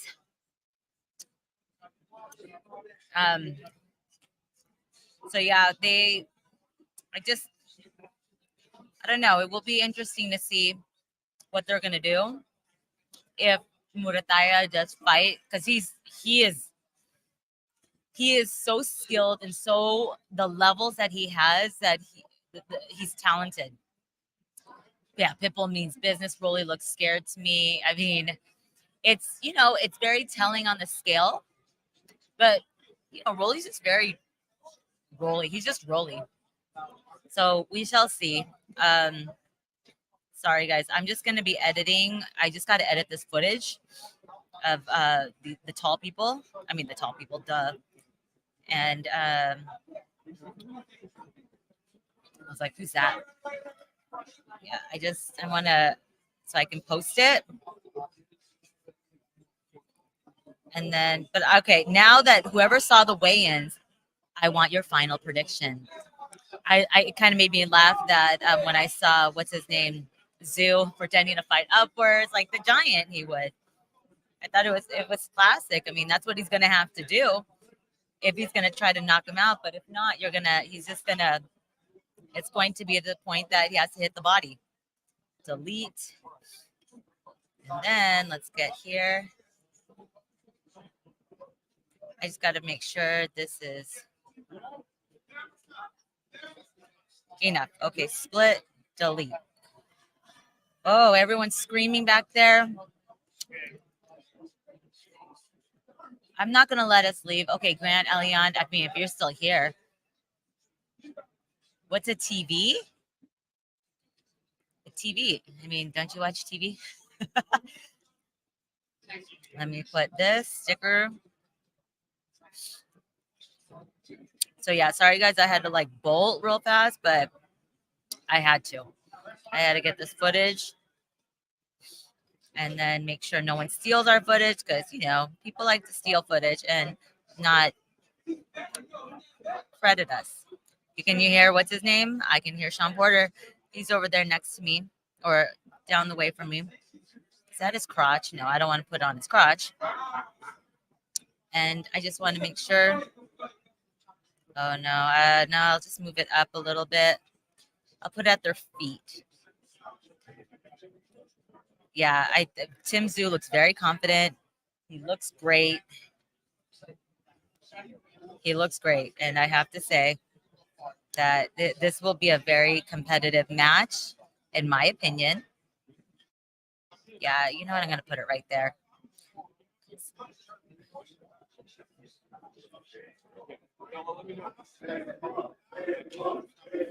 There you go. You hear Pitbull.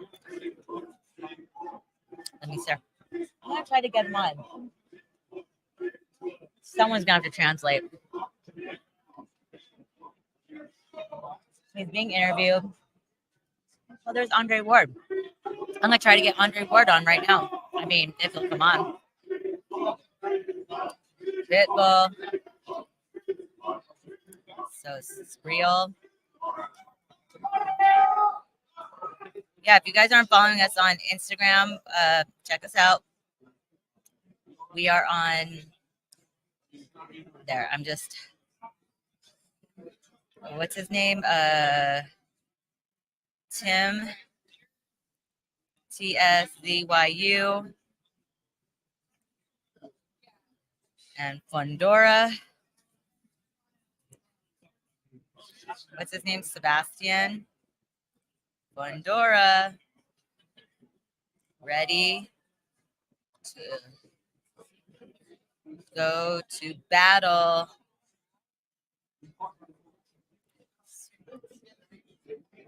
Swords.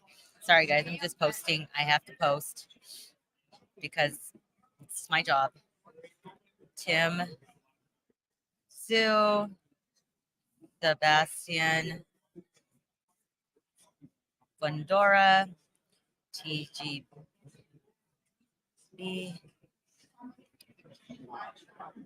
Premier, Prime.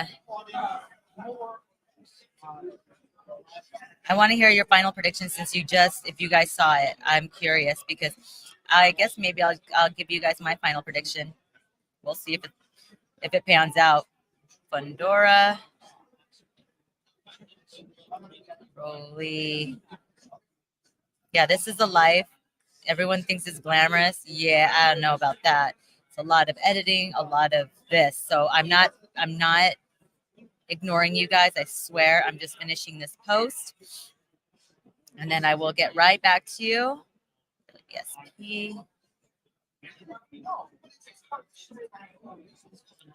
And BWBSP.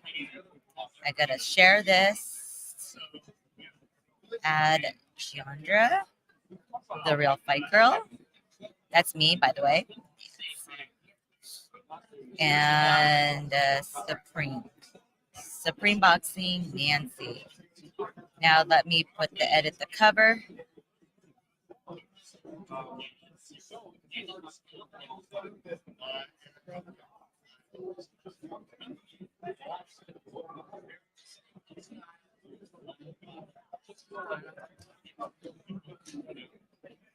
Okay. Let me see. Oh, there's Andre Ward right there. You see him in the shot? Okay, but Tim is a beast. Okay. Let me see what we got here. Let me put you guys there. I'll let you guys see Fundora. And what I'm going to do, I'm going to turn my chair this way.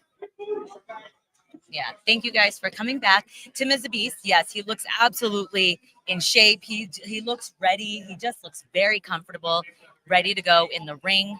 And he was having fun up there, just looked like he was he's just ready. That's all I'm going to say. Fundora, he looks good. Oh, Sarah definitely is going to TKO. If you guys, Mendoza, he happened to get that thing. Hi, Henry J. Thank you. Girl in background has pink hair. Yeah, she's actually a fighter. Masuka, I forgot her name. She's I want to say she's a world champion from Japan. Let me see. Where is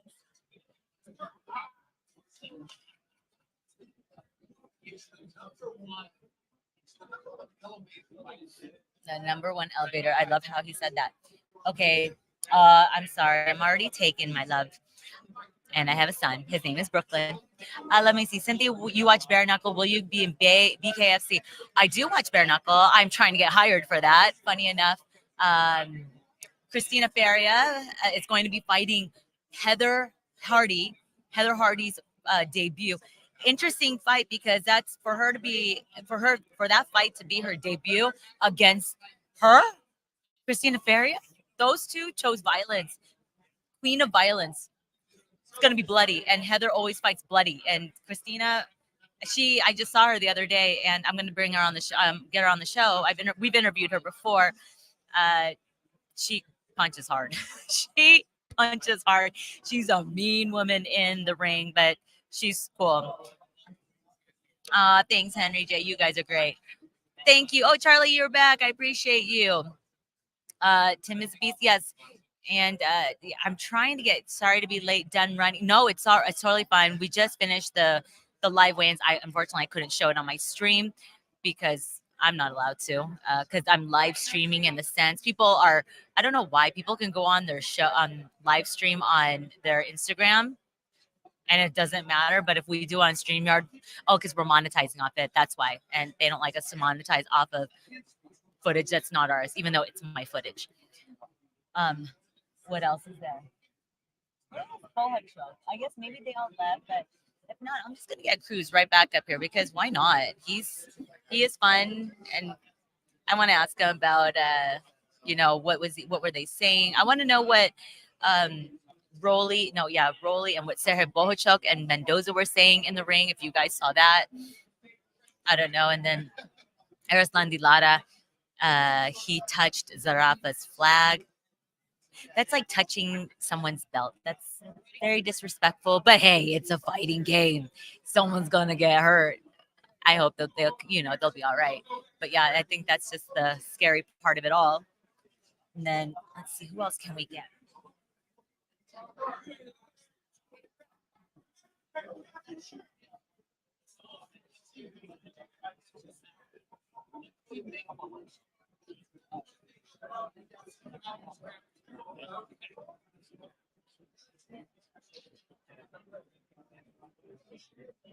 Promise with weigh-ins, if you guys don't know. No, Steve Kim isn't here. He's at the top rank card because Oscar Valdez is fighting, and that's it's a good card, top rank, and ouch.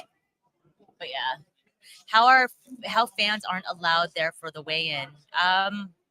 Was it a closed weigh-in? Let me check. I think it was open to the public. Let me double check. Yeah, it was open to the public. It just wasn't in the main room, but there were fans.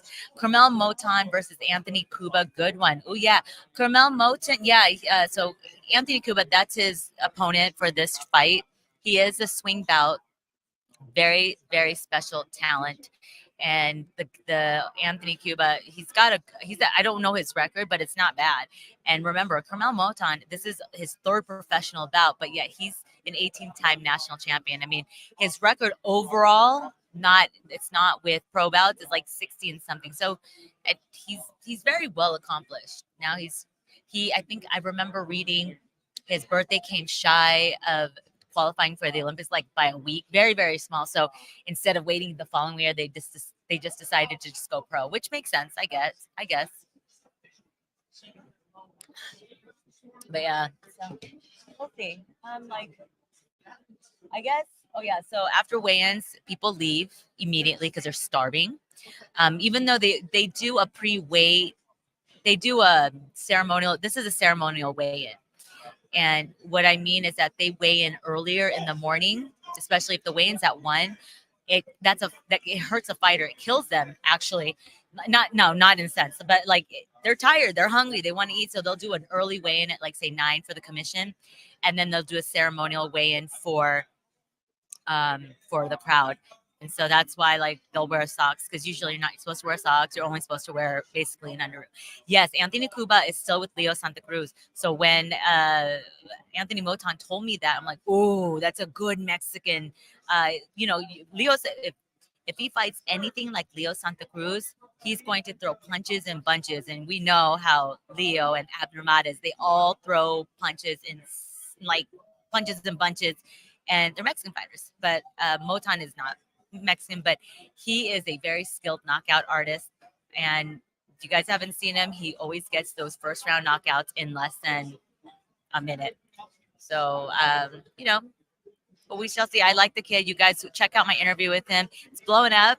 I just literally posted a social of him today, but the interview's been up and it's been doing really well. Thanks, Life and Logic. I do know my boxing. I don't just sit here, do boxing and pretend, because trust me, the fans will know.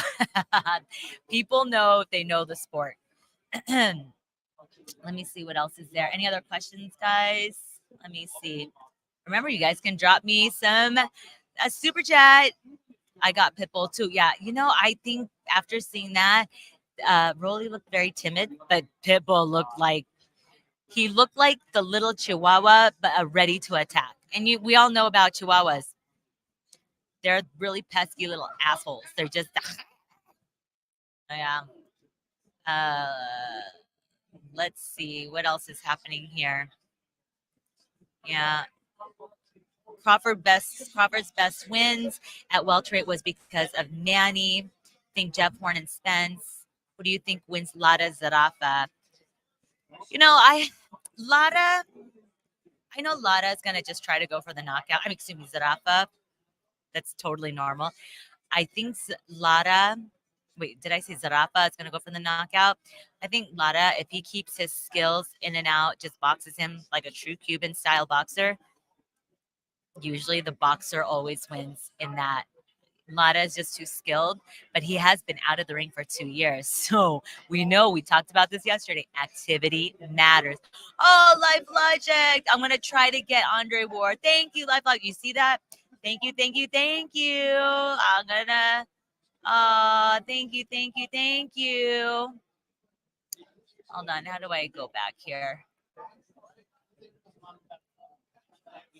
Let's see. Life and Logic gave me another $5. He sent it yesterday. I appreciate you. Yay. Thank you, you guys. You know, thank you. Appreciate it. I'm going to put it there. I'll put you guys on live. Word seems hard to get. Yeah, I mean, he is. He's really hard. He's a hard one to get. He doesn't come to these things. And like I told you guys earlier, he does not like doing interviews. He doesn't do anything, but he came on our podcast to talk and chat, which was awesome. Oh no, he's talking to Sean Porter now. So yes. I mean, I'm usually Radio Row. They talk to everyone, but I don't know, like Andre Ward, they have their choice to pick and choose who they want to talk to, which is completely fine.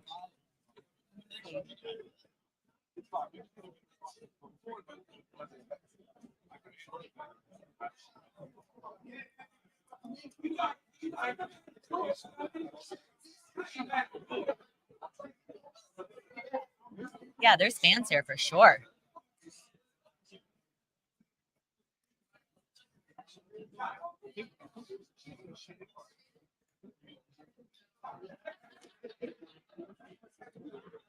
Yeah.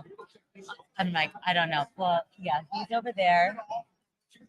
There's Leonard Ellerby. If you guys haven't seen it, we have our podcast with Leonard Ellerby. Who do you guys think Lara Zarafa? I just think is going to outbox him. I don't know, unless something changes. What do you guys think?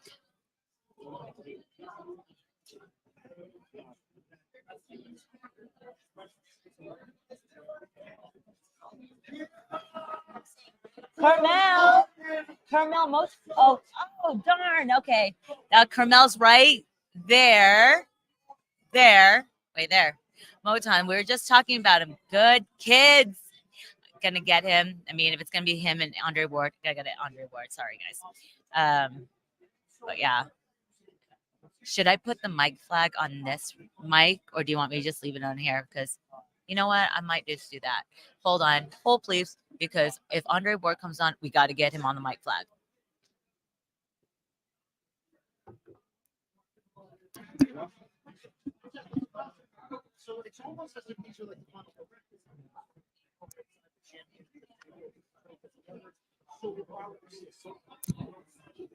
Okay, can you guys hear me on this mic? I just want to make sure. Okay. Yeah, just do that because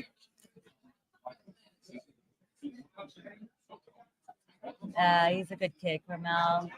He's the big deal. That's his nickname. Let me put this here. My God, I'm so hungry right now. I'm supposed to go to a media workout for Sky Nicholson after this. And that's the problem with fight weeks.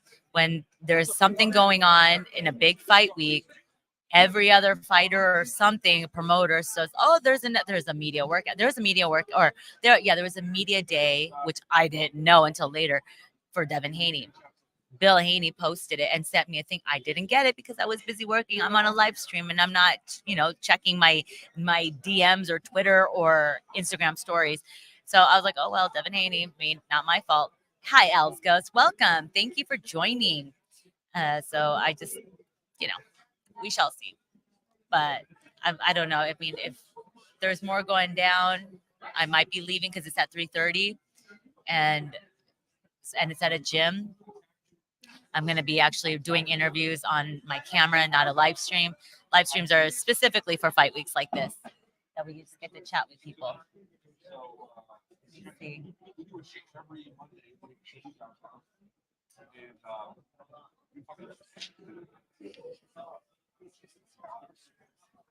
Yeah, I'm gonna eat my cookie if you guys don't mind. Sorry. I have a plate of food. I didn't eat it yesterday, and then we got to get Sin hired back up. Get hired. I know, right? Thank you. I mean, I'm supposed to talk with someone from Bare Knuckle on Monday. I know I've interviewed David Feldman. I mean, I post a lot of their stuff. I genuinely like the sport. I just like violence. It's pretty violent. Hold on.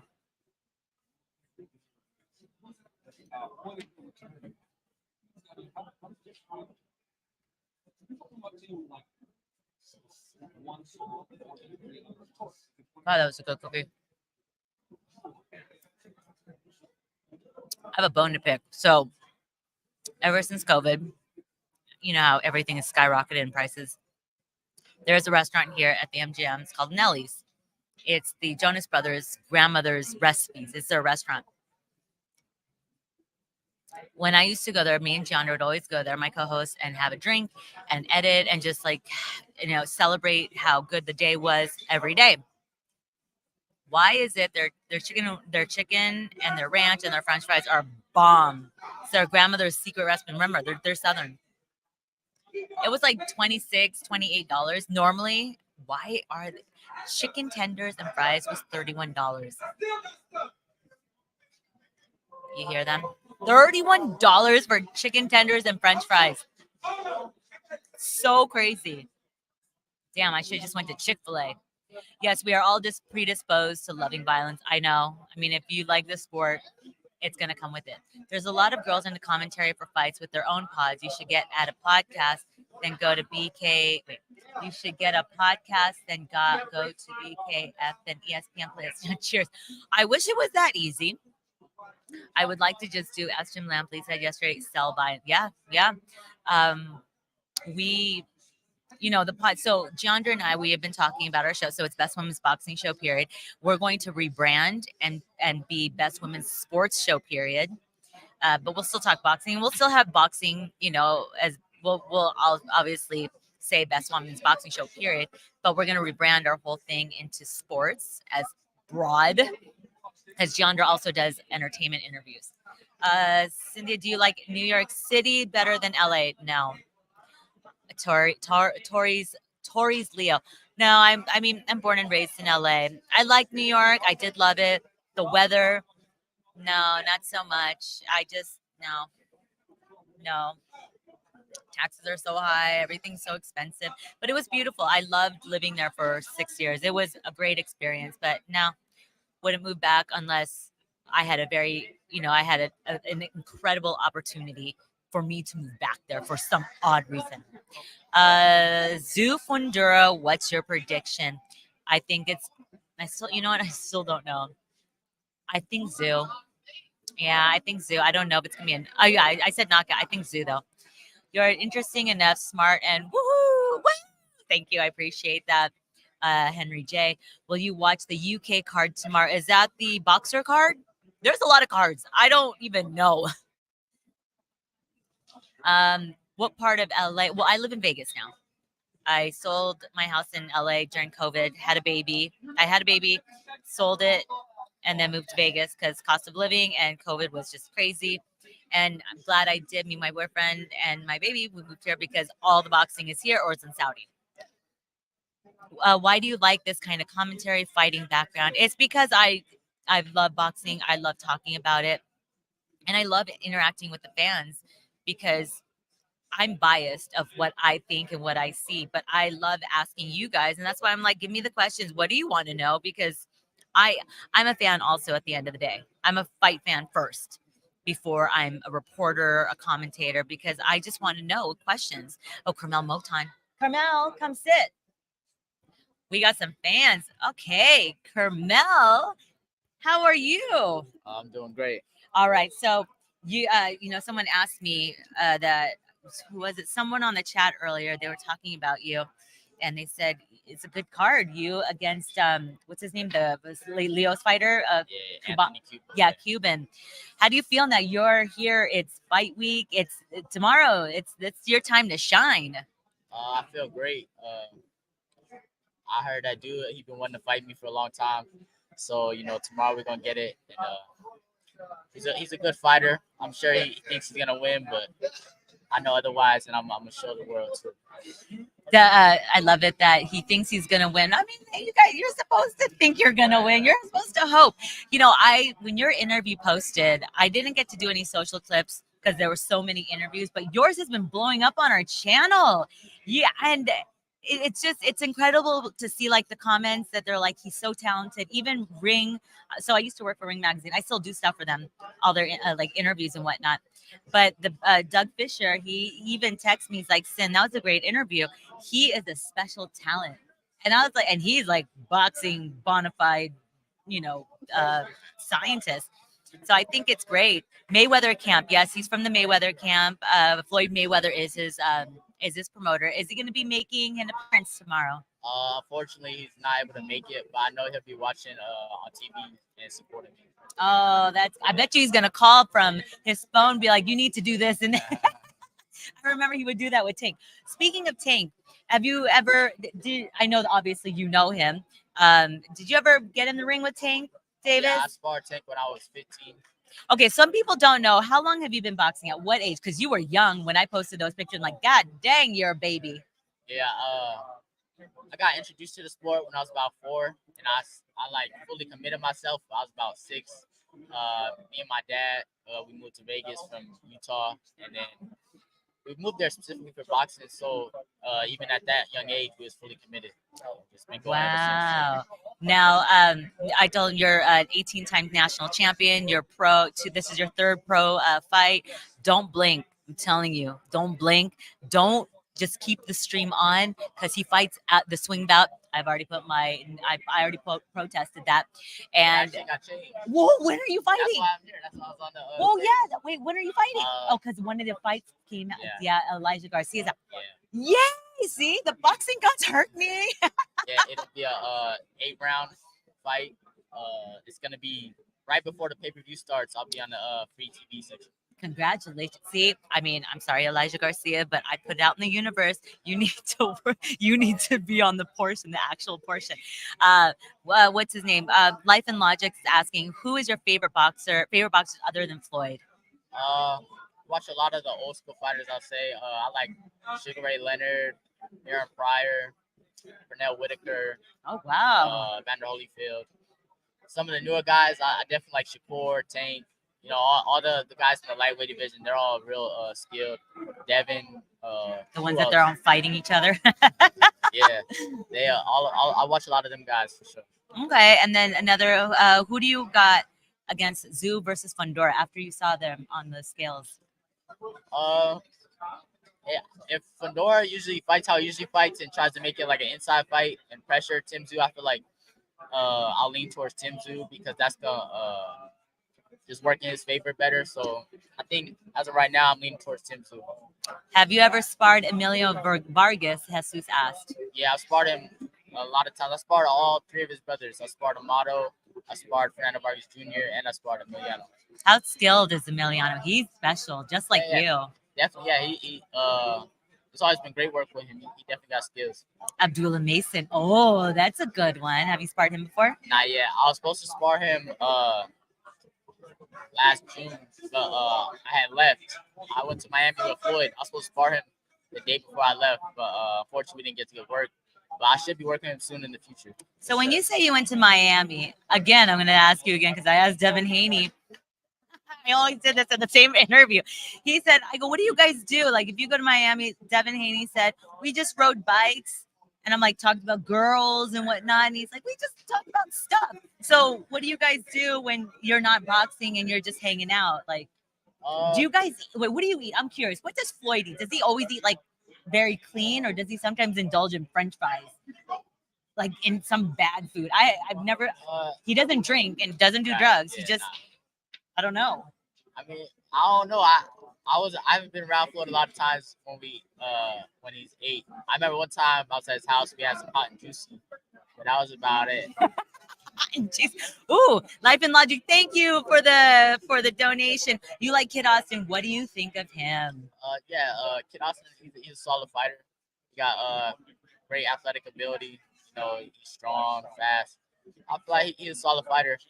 I heard that my boy Jahan Ingram wants to get at him. So Kid Austin, if you see this, you know, holla at my boy. Which once you get more fights under your belt, because I've been telling this, I said this yesterday on the stream and today on the stream, and I said pin this, screenshot it. I go, you're gonna be a world champion by the end of this year. I guarantee it. And if that were to be, who do you think that matchup is gonna be against? Let's put it on the universe. It apparently happens. I'm not sure. Whoever's in my way, whoever has the belts, you know. As of right now, we're gonna handle Anthony Cupid tomorrow. Then we're gonna get right back on the next PBC card. Just keep climbing the ranks. There you go. Who is Carmel looking forward to fighting? Oh yeah. Who's a dream? Yeah, like who do you? I mean, I know a lot of them are your friends, but eventually, your friendship has to go off to the side because they got belts. Yeah. I don't really know. Dream fight, I'd say probably either in a way. He's really skilled, and I feel like later on, I'd love to fight him. He just a great fighter, and I just feel like a great fight for the fans. Either in a way or I don't know. I'll just say in a way. No, that is. No one says his name. Usually they stay away from him. He's the monster for sure. He is. I feel like later on, though, by the time I'm like 22 or something, 21, 22, I feel like I'll be the best in the world. And then maybe me and him get it on. By the way, he's 17, so he has a couple more years. But I'm telling you, you're going to be a champion in your class currently. Who else do you see as a competition? Anybody that's higher than me in the ranks. You know, I don't have no specific names. Just whoever's in my way. You're ready to build up. You know, I asked Shakur and Keyshawn Davis, and they've known each other. They're like brothers. They know their whole entire family. And I asked Keyshawn, I go, would you ever fight Shakur? He said, no, never. He's like, and he said, I said, why? He's like, my mom and his mom are besties. I'm like, say less. But eventually they might have to fight. Like, come down to I don't know if it's true, but if that, it's a mythical matchup at this point. Who would win that fight? At that, Keyshawn Davis and Shakur. Come on, come on. You know, skill versus skills. Fans. Yeah, he's already a good. He answers politics well. But I don't think they'll have a fight. But if they do, It's just at the end of the day, this is a sport. You know, they'll both make great money, and they'll be friends after. Oh, Bam Rodriguez, his thing was just announced. Would you spar him? Yeah, I'd love to spar Bam. Bam's one of my favorite fighters as of right now. He got high skills. He does. I think he's gonna take Gallo Estrada. I mean, sorry, but Gallo Chocolatito got robbed. Just saying that. Sorry, Gallo. I love you too, but yeah. How do you feel about the current state of boxing as far as the fighters really not fighting? Shadow Angel, all these fans. I mean, they're all from around the world, so it's cool that they get to chat with you. End of the day, it's a business. You know, everybody wants to make as much money as possible. You know, I feel like a lot of these fighters, they're trying to have as much little risk as possible and make the most money at the same time. And I just feel like that's not realistic. Mm-hmm. So, you know, I like how Devin do it. Like, Devin not afraid to fight anybody, you know. Devin will get in there with them guys. Even Ryan, too. Ryan will fight them guys. Rolly, you know, so shout out to them fighters. They not ducking nobody. Oh, good. See, you got fans. Bad Little Dude, Life and Logic, Stay Humble Warrior. Oh, I love it. Is that your merch? It's cute. Yeah. Caramel more big deal. So they're asking about merch. I go, the fight merch is not good. But can they get this on your website, on the website, or where can they get merch like that? Yeah, the merch is gonna be dropping soon. There's gonna be a link in my Instagram bio. Okay. So these will be going around like for the full tracksuit it'll be like 200. Just for the hoodie, I don't know yet. We haven't really scheduled everything out yet, but I'll be dropping merch soon. I bet you. So I put it out there with Box Raw. So I'm really good friends with the owner, or one who created it. And years ago, I said, your boxing hit list of who you want. And he's like, Tank Davis, like certain names. And I was like, you'll get it. And sure enough, he has Tank and like certain names. I go, you'll have it too. Because Box Raw is so you have to hear his story. He used to be a boxer and all whatnot, but it's such a great story. You guys tune in. This kid, I mean, you're a kid. Oh, I'm from Baltimore. Tank is hometown, but my bet is on you. I appreciate your skill set. There you go. There you go. I remember I was like, shit, I forgot to ask you about. Oh, you know what I did? I forgot to ask about Tank, but I want to ask you. You put that footage out, and I asked Leonard. There was that crackhead that came walking into your gym. What happened? You guys are sparring? Yeah, some random tweaker. I think it was probably in like the second or third round. We were sparring. She just jumped in out of nowhere. I guess she probably felt bad for the dude. If you watch the video, I was putting it on him a little bit. She asked me if he wanted to get out. Did she just randomly walked into the gym, and how did you guys get her out? It wasn't like a struggle. They just was like got her out. She was tripping though. I don't. I thought it was a joke. I'm like, what is happening? All right, Carmel. I love your fan base. I love I'm so happy. Thank you, Boxing Gods. You heard me. I told you, Carmel, it was happening. That you're gonna be now. He's on the free portion of Amazon. So no more swing bout. Still do not blink because he has very impressive skills and impressive knockouts. Carmel, good luck. Best of luck to you. Quit playing, Sin. No, I'm not gonna play. All right, Carmel, go have fun. Enjoy your fans. Enjoy the rest of fight week, and go enjoy this because you normally don't get to see this. Go. Yeah. Thank you guys. All right, thanks, Carmel. Oh yeah, well, give them your Instagram so they know where to follow. Yeah, at Carmel Moton 1. All social media platforms is the same. So yeah. There you go. Follow me. All right, thanks, Carmel. Best of luck to you. See, I got him good. He was so fun. We appreciate his time, and you guys make sure you guys tune into him. He is such a pleasure. He's such a nice kid. 17 years old. He's got some skills. Wait, let me find. What's his name? Did Ward leave? Because I saw him, and I can't be like, bye, Carmel, go. Oh, Charlie, he just left.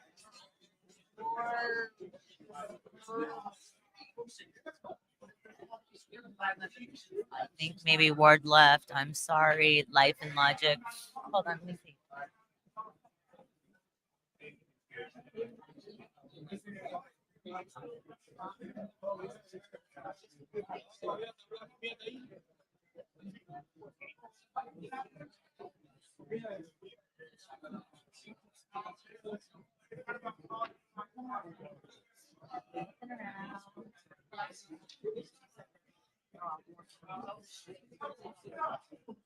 Yeah, I'm sorry, guys. I think Ward left. I'm not sure. I can't see in the ring. I mean, I can't see in the thing.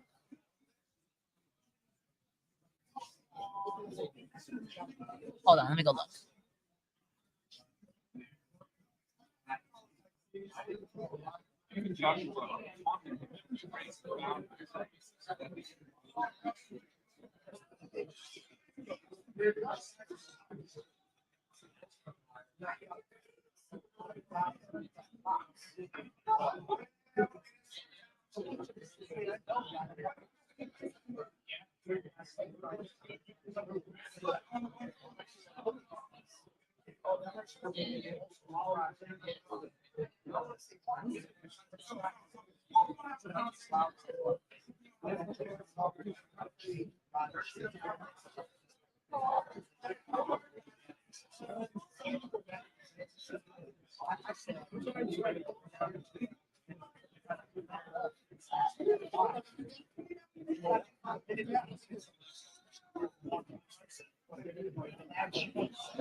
All right, guys. Yeah, Ward left. He was supposed to do some more interviews, but everyone was kind of attacking him like scrum.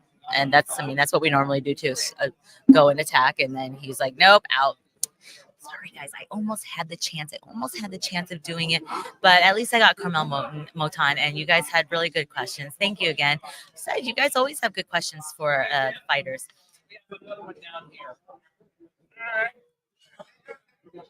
Hey, how are you? I was like, what's up? Let me see. No, but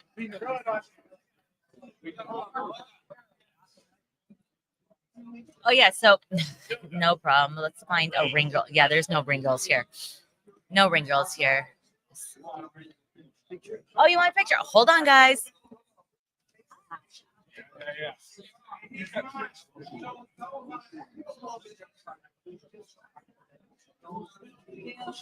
I saw you interview with Jordan. Oh, thank you. Oh, thank you. Oh, that's very sweet. Of course, Ward High Class. Yes, you tried. I did try. I did ask him when I was over there, and he said yes. But I get it, you know. But if not, at least he does know who Giandra and I are, and go watch the interview. Really good stuff. And you know, and the one thing that Andre Ward doesn't like to talk about is boxing, because you know you've seen him on a lot of podcasts and things that he talks about. You know, if you were to fight Canelo, or you know, just all these fights, and that he still, you know, he's not even in the fight game anymore. Would he come back? No, he doesn't need to. But did you know? We learned this, that he is a lifer for. You know, he's signed by Jordan. He was like one of the very few athletes, especially boxers. And he said, we talked about his shoe collection, and what was it? What's his favorite shoe? And he's like, right now at this moment, it's a Travis Scott. So he's able to get the ones, any Jordans he wants, any, like name it. He can get like 100 Jordans in a month if he really wants to. But regardless, they send him one pair a month. He's only allowed a Travis Scott, one Travis Scott a year. That's crazy. I mean, if you guys don't know the Travis Scotts, they're really expensive, and for Nikes, I'd rather buy a pair of Louboutins. That's my personal opinion. Question for you: with all these boxing channels, what do you think separates you from the rest? So, Shadow Angel, that's a really good question, because for Giandra and I, unfortunately, she's not on the stream anymore. The one thing about us is that yes, we're two women in boxing. We know our craft. We know our shit, and it's the way we go about talking about boxing. We curse. I try not to, because I curse a lot, but I try not to because I don't want like heads be like, she has a real bad potty mouth. But hey, it's a natural expression of mine. If I'm talking about something, it will roll off my mouth. But we just have a refreshing way of interviewing and talking to the fighters. And if you look at our interviews, you'll see it. You'll see Giandra and I have such an incredible chemistry, the way we chat, and we call each other twin brains, because we will say things at the same exact time and not plan.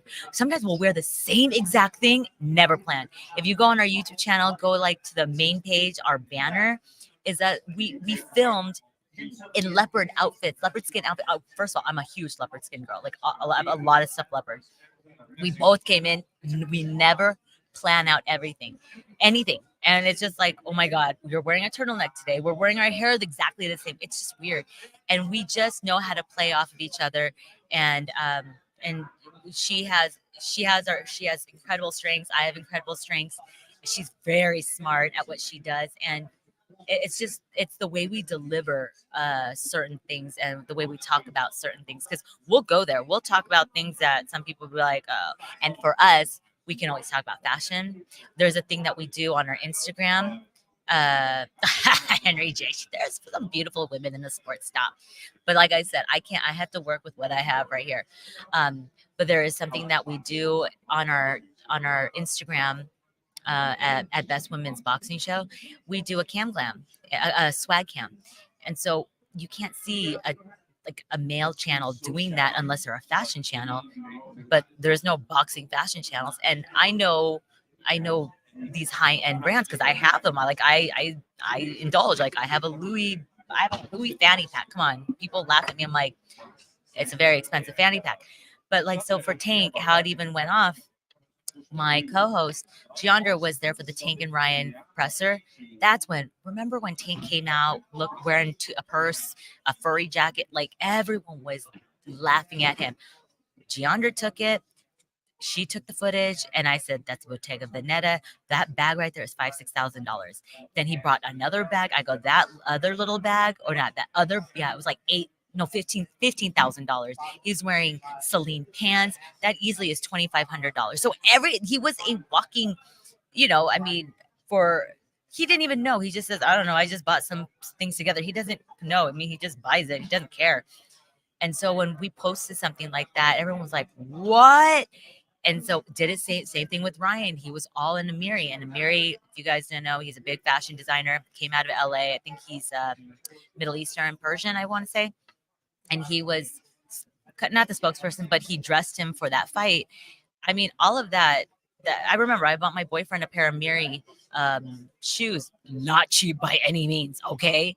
And so I know that, and we're able to do that. We're able to do a swag cam because we're women. We know the products, and I've seen other channels try to do it. It's not the same. I'm like, they're copying. So we just have a different approach and to how boxing is, but we also know our shit. That's the thing. Like we know records, we know who they fought, we know for our personal belief of who best fighter is. Bye, Rolly. Bye, Rolly. Bye, Rolly. Adios. Oh, you want to pop on? Rolly wants to pop on. Hey, I just want to let everybody know. Fuck Pitbull Crew. There you go. He wanted to let you guys know that. Mic drop.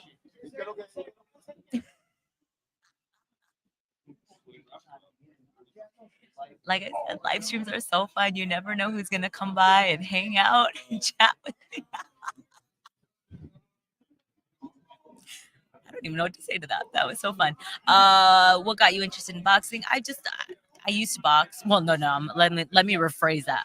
I box still. I train, but my trainer used to always say, he goes, you should actually. He goes, I think you could actually box. I said, no. I need this space to do that. I'd rather be behind a mic and talk to boxers, but I do it to stay in shape. But I've always loved it. It was a whole backstory. Shadow Angel. I used to own gyms and whatnot, and I used to work in news. I needed to find a job. I created this job. It's a niche job, very niche, obviously, and that's kind of how it happened. Not that guy again. I know Mr. Pro Ghostly, but hey, he is good for boxing. He's great for boxing. Where you watch the ESPN card? It's on. Where am I gonna watch it? I'm gonna watch it at home on ESPN. How do you feel about this card? Do you have any favorites for tomorrow? How do I feel about Shadow Angel? How do I feel about this specific card right here, the Tszyu versus Fundora? I like this. I like it. I mean, I think it's a fantastic card, better than Thurman versus Tszyu. There you go. I do like this card much better because it's a taller guy. It's a David and Goliath fight, but it's going to be a phone booth fight. And there's 3 titles in Rolly Pitbull. That's going to be very interesting fights. A lot of Zarafa, very interesting fight, but I think Lara will still win by points. Kermel Moton is now on the free pay-per-view portion. He's fighting Leo Santa Cruz's fighter. That's going to be interesting. I think, and like he said, he thinks he's going to win, or his opponent thinks that, but I think Kermel. And then Sergey Bochuk versus Mendoza. That's going to be a good fight. Sergey, I think it's going to hurt him with a body shot or knock him out. And remember, Mendoza was one that knocked out Fundora in his last fight. So I think it's a very interesting card. It's going to be an early card. Oh, Life and Logic, thank you so much for the super chat. Thank you for hanging out with me. I'm not going to be going live tomorrow because it's a card and I'm not allowed to. But again, thank you so much. Henry J, I'm Filipino Italian. I rag on Rolly, but he's a decent dude. I will be going live for the next fight here in Vegas. It will be for the Canelo Munguia. I'm going to be on Radio Row.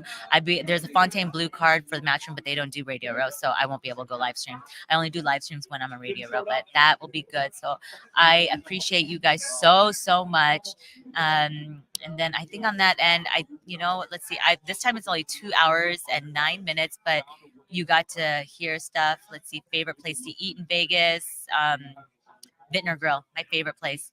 And so yeah, we're gonna get to see who. Remember, don't miss the ESPN top rank card tomorrow, or no, tonight. Excuse me. I don't really care about I love Oscar Valdez, but all I care about is the Sinisa versus Yoka card. That is undisputed. I want to know who's going to win. I want to see if your predictions are correct.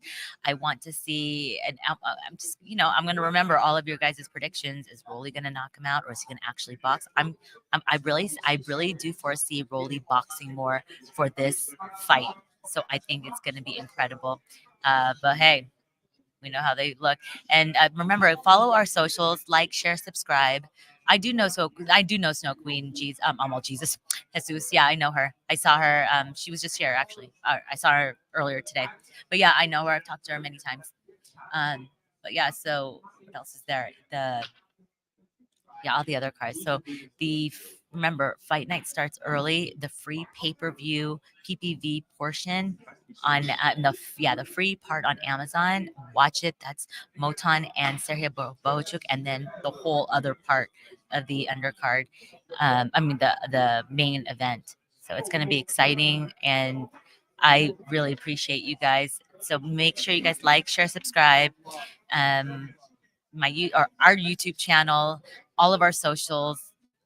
Check out all the other interviews that I posted throughout this fight week. I will be working the Pacheco fight, and I'm going to be working. Actually, I got to get to the Sky Nicholson media workout. Got to interview her for her fight here in Vegas. But yeah, I think everyone's pretty much gone. But yeah. Yeah, so be on the lookout if you see Best Women's Sports Show. That's our new brand, but we're still the same. It will just say sports, and we'll still have the boxing. We'll just talk a lot of boxing, but we'll also talk about bare knuckle, MMA. I like football. I'm a Pats fan. Sorry, guys. And I'm going to try to get into more women's sports here in Vegas. It's Mecca. It's a sports capital of the world, like lacrosse. I don't know. I like to learn about sports. Yay, Dima! My boyfriend's on. And whatnot. Let's see. What? I mean, Leonard Ellerby's right behind me. Why? I don't know. Let me see who else is on here.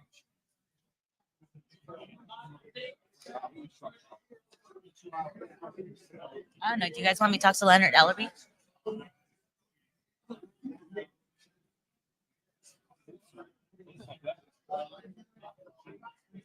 Let me see.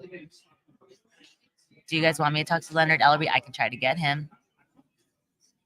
Don't matter to me. If you guys haven't seen it, go check out our podcast.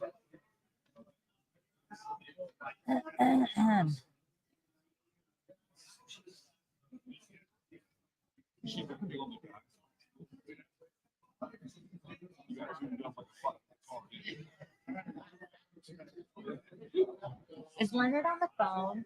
Oh, he is on the phone. Leonard's on the phone. Let's see if I can get him. I would try to get Sean Porter, but he's chatting right now. So cool. Let me put this on. Let me put Life and Logic. Appreciate you. I'm going to just show it. Look at that. Life and Logic has given to the Best Women's Boxing Show Fund $15 from yesterday and today, and $1.99 from Ring IQ. Thank you. It's good stuff. It's very nice and very kind of you guys. Pretend like you're coughing really loud. But for what? Leonard's on a phone call. I can't do that. Let's see. To get it, no, he's on the telephone. He's on the phone. I mean, I can always just ask.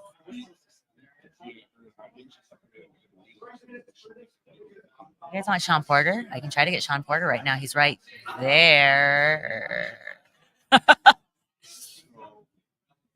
By the way, Sean Porter Suits and Services. He made it. I have a custom suit from him. It's leopard skin, and it's supposed to be in a couple weeks. So take two. The first one was a little too small. Those are definitely not my measurements. I could barely get it on.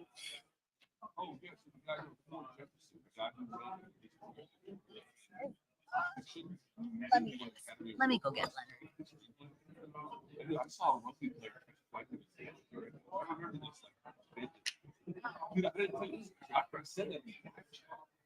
so many guys, bro.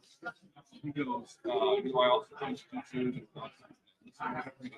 So what's funny is we also, he's like, I was also in the cafeteria. He was a rugby player. But he also remembered some of the videos.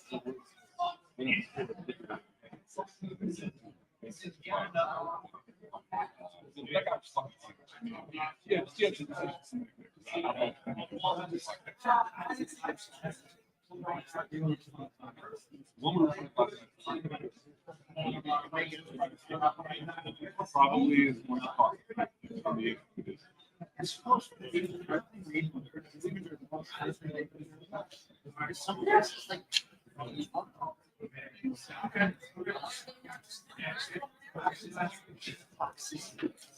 Yes, he's coming.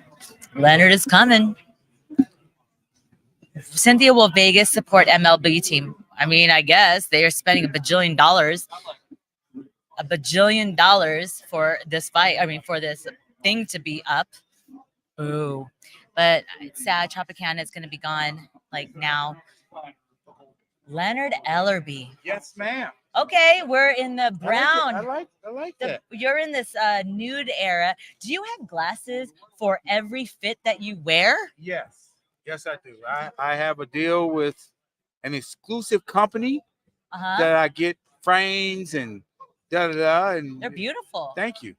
I'm like, wow, that's so beautiful. Yeah, you were in the naranja stage, and now you're in the, I don't know how to say nude, but you're in the nude stage. Yeah, I have a deal with them too. Oh, you have a deal? Oh no, wait, no, that's Essentials. That's Virgil, isn't he? Yeah, he passed away. I was like, oh, I want some fits. You have any somewhere? If you, I don't know, ask your friend Floyd. All right, so Leonard, we just had Carmel on. First of all, my interview with him was popping. It's so good. Kid is so good. Remember I said to you in our interview, I go, I wish Carmel was on the undercard portion. And he says to me, I'm not the swing bout anymore. I put it out in the universe. I go, I feel that Elijah Garcia is her, is out. But now he's on the free portion of Amazon right before. I said, see, I put it, it's because of me. Yes, and I can give you the credit. You did when we did the previous interview, you did put that out there. And my comments to you was like, not a big deal. Yeah. Timing is everything, but God works. Yeah. Boxing God heard. Yeah, and sometimes when the opportunities come, it's like I'm very, very cool with Kyron's camp. Yeah. His trainer and him, we've like got Redman. Yeah, we cool. So it was an unfortunate opportunity because they was ready. They couldn't find a replacement. Usually there's someone on the undercard, like a Fundora, like something like that. Yeah, but when you're in the free portion, it's different. That's only kind of like for the main and the co. Yeah. You know what I mean? But see, fighters, you should be ready. That's in the gym. If I were, like Andy Ruiz was up in Eddie Hearn's DMs, I'll fight Joshua. I'll fight, immediately if I saw Elijah Garcia and if I was his weight class. But going back to that, what? It's like, but Ruiz beat his guy. Like, yeah, he did. Yeah, he did. So that wasn't very smart from the other side. And anybody who was in the know was like, yo, it's like people like he knew it was like, no way they're fighting Ruiz. Like, people like he has no chance. He's a fat little fun. I go, no. This boy has hands. Yeah, he can fight. People from LA knew. But I think I think it's so great. It was fun because Carmel was sitting here. The fans were asking him questions of like who he wants to fight, and he's just like anyone that's in front of me or anyone that's ahead of me in the rankings. And he's like, I just want him. People don't realize he's only 17. He's only 17 years old. Yeah, that's amazing. Like I'm kind of hoarse because I'm so pumped. That he got this opportunity. I got a lot of work to do today and tonight, and getting the word out there. Had a great conversation with Floyd. I know. I heard he's not coming. Yeah. He's taking care of business. Okay. And so again, it's a tremendous opportunity for Carmel, and he's ready to go out there and showcase to the world. Everybody's been wanting to see him. Yeah. And it's on the free portion, and so there you have it. I know. I'm so excited. I kept saying swing that. I go, you guys have to stay on the on the stream to watch it, because you blink, you missed it literally. But now he's on the free portion, which I'm so excited. He's a good kid. We were just talking about what was it? Oh my God, I was like thinking of the question right now. What were we talking about? Not Tank. I asked him about Tank. What was the other one? Oh, Rolly. Oh, Rolly, yeah. Trolley Rolly. Right. That necklace. He saw me. I was like, Rolly. And he's like, I got to get on the stream. And he just popped in. He's like, fuck Pitbull. What were they saying up there? Do you see Pitbull like leaning? What anything said? He was speaking Spanish. Rolly speaks Spanish. Yeah, I know. So well, I don't know why hasn't he said anything in Spanish? He speaks better Spanish, and I think better than English. Yeah, he speaks Spanish very well. He said he didn't tell you what he said. No, because he just came it was in something and very said, vulgar. That's all right. No, I know it was something very vulgar, and that's why I was dying laughing. Because again, it's like, you know, Pitbull just rah guy. Like, you know, bro, it's like you a one-way fighter. Yeah. Good fighter, and much respect, but you're a one-way fighter. One way. Yeah. One way, and it's like Tank would have knocked your little ass out if he had two hands. I promise you that. I promise you that. Yeah. He'd have knocked your little ass out, but it's hard to, like, and he re-injured his hand in the fight. And then, you know, they went the distance in a very entertaining fight. But, you know, at the end of the day, it's like, Rolly's got to find a way to go out there and win a fight on Saturday night. It's his first title. So we've done our part. So he's got to go do his part on tomorrow. Yeah. Have you asked Tank about this fight, about Rolly versus Cruz? No, we have not had one conversation. I bet you will. Like, who do you think? And I'm just curious to see what Tank would say. If he would actually, who does he think would be? That's interesting. You should. Yeah, that's interesting. Why don't you send a video and then? No, I don't care. I mean, I do. No, I know. But the fans do. No, I'm saying it's like I let everybody know Tank's the best fighter in the world. In my opinion, that's what I feel. I'm gonna say it and continue to say it. He's gonna continue to each and every time go out and show you guys. It's not announced. He's supposed to be fighting Frank Martin. He can't say anything. He can't confirm nor deny. But I 1000% believe it is. Seeing you are funny. You're funny. See, he doesn't deny it. No, it's like it's not my job to say, you know, he's the boss. Yeah. So he's got to let everybody know what he's doing. People can speculate all they want to. That's what is the fun part about, you know, talking to the media and the fans. It's like he's earned the right to let everybody know what he's doing, when and where. Yeah. He's doing it. Yeah. You know, you said something on the interview, and I actually put it as a post, a clip that you said my team sent you something that Tszyu is overlooking Fundora because he's looking at Spence and Crawford. And I saw other people thinking the same. I guess he saw maybe the same thing, maybe a tweet. I don't know. Now, after seeing their weigh-ins during fight week, do you still think the same? Of course. They've had conversations. Apparently, I heard that there were negotiations that allegedly that he said he's not going to pass on Crawford and would fight Spence. I'm like, Spence, like, he just had eye surgery and he's like a shell of himself right now. It's a bigger fight. It is a big, but he has. But I'm just saying that again. I can't speak for Earl. Yeah. I saw the same thing everybody else saw. Yeah. So if Earl Spence wants to fight the winner of this fight, he's just got to pick up the phone and he works hand in hand with Al. But I thought, but wouldn't the WB? I mean, it's already. I mean, I get it. It's an Al Haymon. I don't want to get into the politics about anything, but Earl Spence works with the PBC. I know. Right? I mean, how is he doing? Okay. I know that all these allegations of Derek, let's just say Derek, they are out. Derek James is not his trainer anymore. Yeah, for whatever reason. I don't know anything about that. Errol Spence, what trainer would you like to see him with now? Whoever he wants to be with. I don't know that they're split. I can't go off of stuff that I read. I have relationships with all these guys. Yeah. Like, so, and I haven't had one conversation about anything. I haven't even spoken to her. Mm-hmm. Like, I've reached out, you know, but I have not personally talked to him. Yeah. About because to me, in my opinion, everything is rumors. It's rumors until you hear it directly from the person. So if that is the case, that there's a amicable split, an amicable split, then that's up to Derek and Earl to talk about that. Yeah. If they choose to talk about it and move on and do, it's not for me to say that I'm not nosy, messy. Yeah. I got a lot of other shit I got to worry about. I got my hands full with all the other shit I got going, you know. So I worry about what I got going on, and it's like continue to anything I'm involved with, the people, is to elevate them and make them as big as possible. Yeah. So Charlie 222 Spence versus Thurman is also a good fight, and Jesus Spence versus Tim not bigger. Spence versus Tim is not bigger than Crawford versus Tim. Crawford versus Tim. So if Crawford, well, we'll put it this way. I happen to know the business a little better than probably that person that just said that. And all I'm just saying is, that, without getting into specifics, is that if Earl Spence makes a decision, I saw the same tweet that everybody else seen.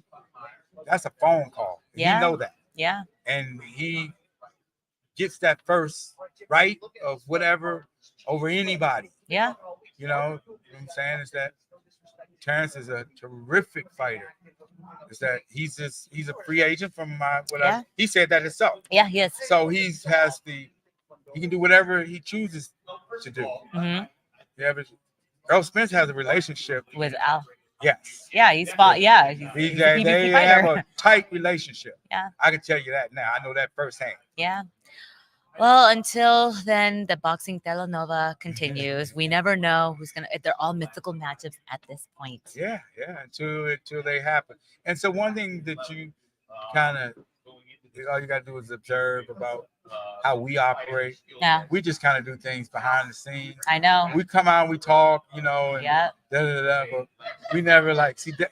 That's why we've been able to be successful with putting on big events, because we don't discuss them in public. Yeah. We go and make a deal and then announce it. And it's not like, oh, we're working towards this. We don't do that. Yeah. Other promoters do. And the success rate of that, a lot of times some stuff come off and it doesn't.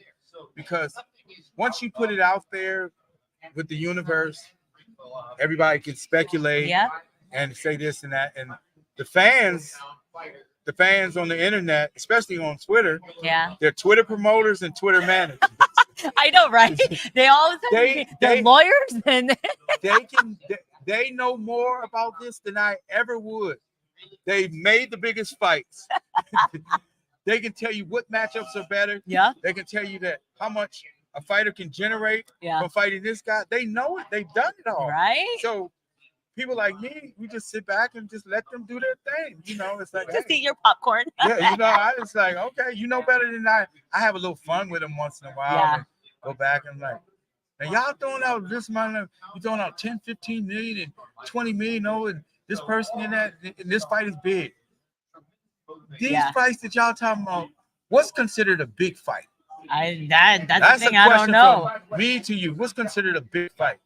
You talking about generating revenue or just interest within you know, if they're skilled but they don't make money, you know, right? And there are a lot of fights that the fans think that are big. Yeah, they're not. And it's like that's why a lot of them have negative comments to say about me. It's like, oh, y'all just protecting this guy. It's like, no, I'm honest and I tell y'all the truth, and you just don't want to hear it. Yeah. And it's like every one of these fighters, I had the utmost respect for them all, because it takes tremendous amount of courage, you know, discipline, everything just to get in the ring. Yeah. But to be an elite guy, you know, but I take it to another level. To be an attraction, that's very hard. Yeah. Saying that's very, very hard. It is hard. You got a couple guys in the entire, especially US side, you know, Canelo and Tank, EJ, you know. Yeah. Who else? There's you got Ryan. Ryan's a star in the sense he brings eyes. He has that social media. Yeah. No, Yeah. he's an attraction. Yeah, he's an attraction. Yeah. Of some sort. Yeah, Like no he's an knock attraction. on. Yeah. He's No, but it's true though. yeah, but he's an attraction with who? Well, he was an attraction with Tank. Yeah, And because blew numbers off the because bar. Oh, he my had goodness. he had a fan base. Yeah. He had a fan base, and it's younger generation. But Mhm.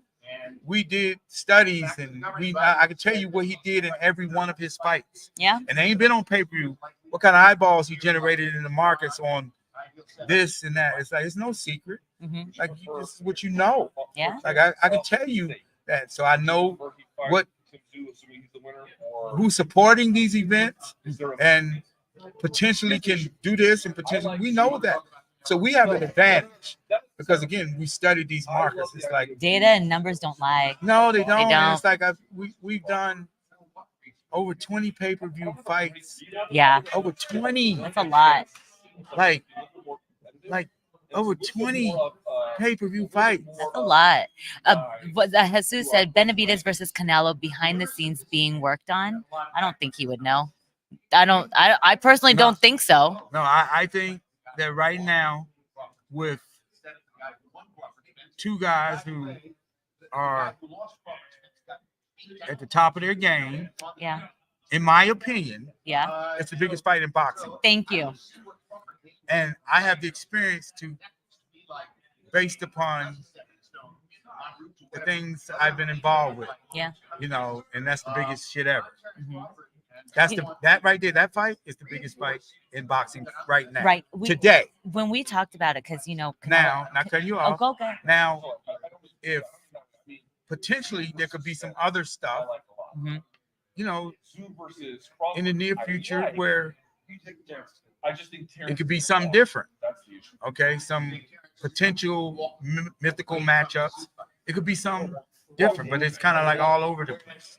You know, any fight that Tank Davis in is a big fight because it creates enormous amount of interest. You know what I mean? But this fight right here with Canelo and Benavidez, that whole market, they are the biggest market that's out there for paying customers. Yes. Notice what I said, paying customers. Paying. Yeah. I get not, it. Not these people on here. They who pay. talk- They yeah, pay. no, I'm not talking about your fans. I'm Oh. just saying it's just like The Twitter warriors, Yeah, it's the just like keyboard warriors. everybody's streaming and stealing, Yeah. and so it's like you complaining, but you're not buying none of these fights. That's true. Because it's not the fight I want to see. Okay, well, go support the guy that you like, or the young lady that you like, and build them up. Like, because again, it's like everybody calling one person out. Everybody want to fight Tank because Tank is that dude. Yeah. Like, and he's showing you guys that. But you gotta do your own stuff, be able to bring something to the table. Yeah, you have to.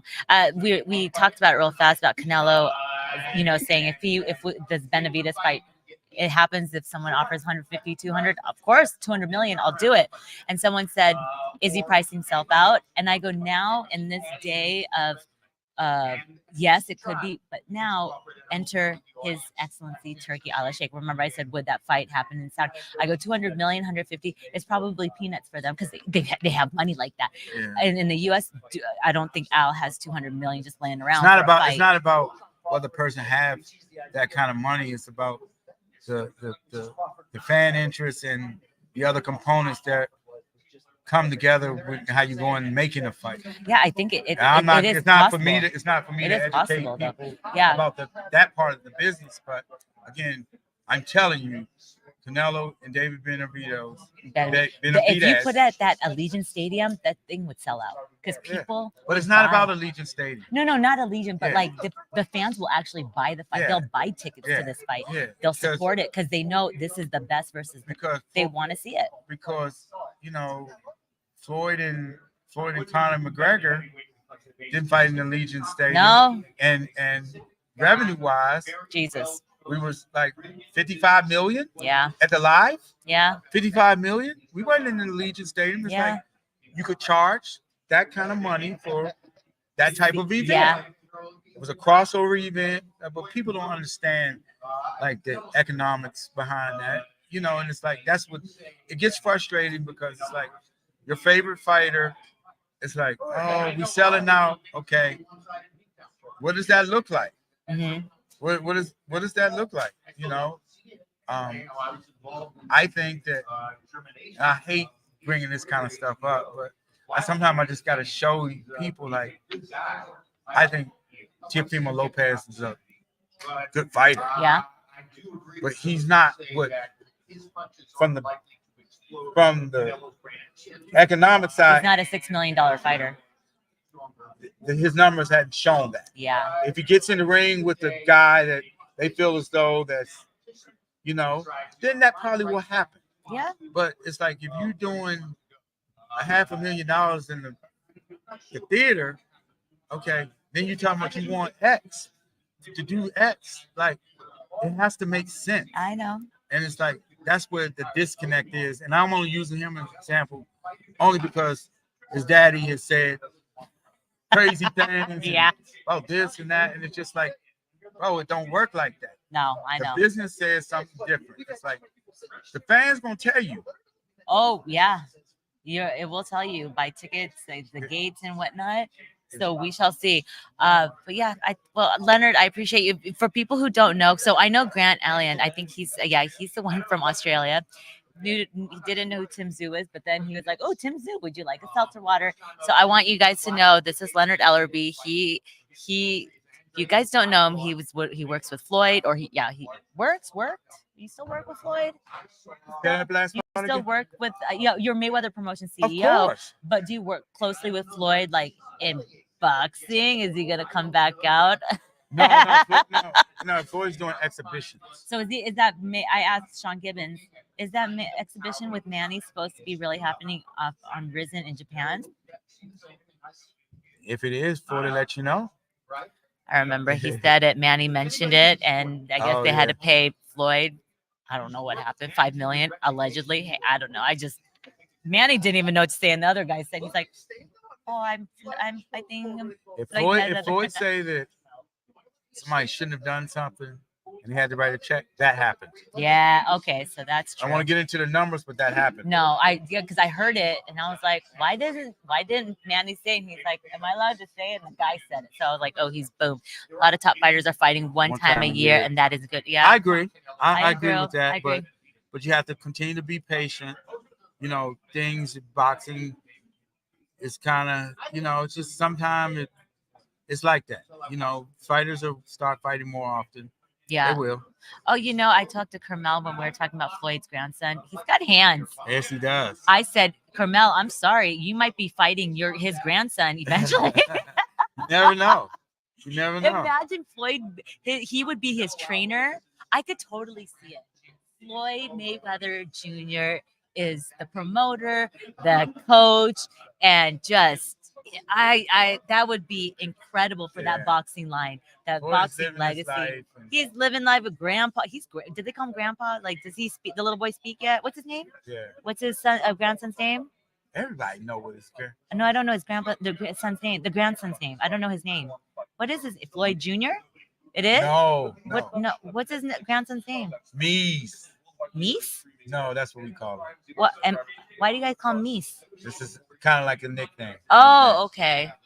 I'd imagine that. Imagine he comes out as Pretty Boy as his nickname.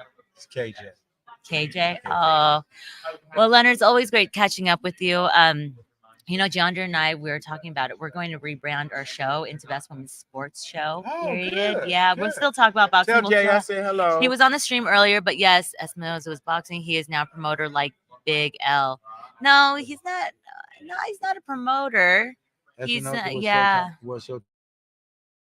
the scenes for Amazon or this show. Yeah, he is a consultant to PBC. Yeah, he's a consultant to PBC. Yeah, sad to see Showtime, HBO all gone, but hey, we're in the streaming world. Yeah. But good. Yeah, we're gonna do that. We're gonna brand out or expand our brand. So I'm gonna ask you, do you know any other people in all the sports here? Because I need a job, Leonard. Oh, really? Okay. Well, I'll keep that in mind. I keep telling. Yeah. Well, yeah, I do. Since everything's going to be here, the A's. I just learned there's lacrosse here at Desert Dogs at MGM, and Vegas is a growing market. That's the the capital of just sports and Sports. entertainment, Sports. sports and Do you entertainment. see Summerlin Studios is being built in Summerlin? Yes. So yeah, I need a job. Right. I told Giandra, I go, I need your Rolodex for Hollywood for entertainment. She said, absolutely. Yeah. But I go, I have to expand my knowledge in other sports. I love other sports, but boxing is a dying sport for me here because they're all here or in You're Saudi. very good at what you do. Keep Thank up the you, great Leonard. work, and these opportunities will continue to, they'll continue to happen. I appreciate it. I Yeah. appreciate it. So yeah, all right, guys, I'm gonna get out of here. But Leonard, you are the final guest for Best Women's Boxing Show. Period. As best women's sports show. Period. I gotta get used to saying that. But can't wait to see Carmel in the ring Tomorrow, me too. Very Just really exciting. Tune in, all the fans out there. I said he's must see TV. I said to Carmel when I asked him, is Floyd gonna be there? He said no. I go, I bet you he's gonna call up like he would Tank, like go tell him do this. I go, he's probably gonna call him and get him on the phone. I wouldn't be surprised if I see that. They'd be like, why is there a phone on Carmel's ear right now? I bet you $5 that will happen. Yeah, Floyd trusts the work that he's put in. He's a tremendous young fighter, and he works very hard. So you always trust that. You know, he's in great hands. So I'm excited to see him tomorrow night. All right. Thank you, Leonard. I appreciate your time. You guys, fun stuff. Have fun. All right, guys. It is 2:20, 2:57. I'm supposed to go to the media workout at DLX Boxing for Sky, but no, I'm tired. So you guys, I'm gonna shut down. I'm gonna go eat because I still have my food from earlier, but I'm not gonna eat it. And I have my half a cookie, so I'm gonna get some food, and then I'm gonna edit some stuff from the weigh-ins. But I appreciate everyone that has come onto the show and supported us and rocked with us. And look out for all the interviews. Check out Carmel's. Check out Leonard Ellerby's on our YouTube and our podcast on Blue Wire. You guys, Blue Wire Network. If you don't know who they are, go check them out. Blue Wire Network. Or BlueWire.com. They're at the Wynn Hotel in Vegas. We are on a huge network with major sports figures. Giandra and I are on that network. Exciting. All right, guys. Thank you. Appreciate everyone. And I will see you guys. I'll be tweeting from Fight Week, and then I'll see you guys at the next live stream. So remember, like, share, subscribe, all of our stuff. Check out our socials, Twitter. What else is there? TikTok. Yeah, I don't know. All right, guys. I'm Cynthia Conte. See you guys at the fights. Bye, guys. It's done more wrong or right.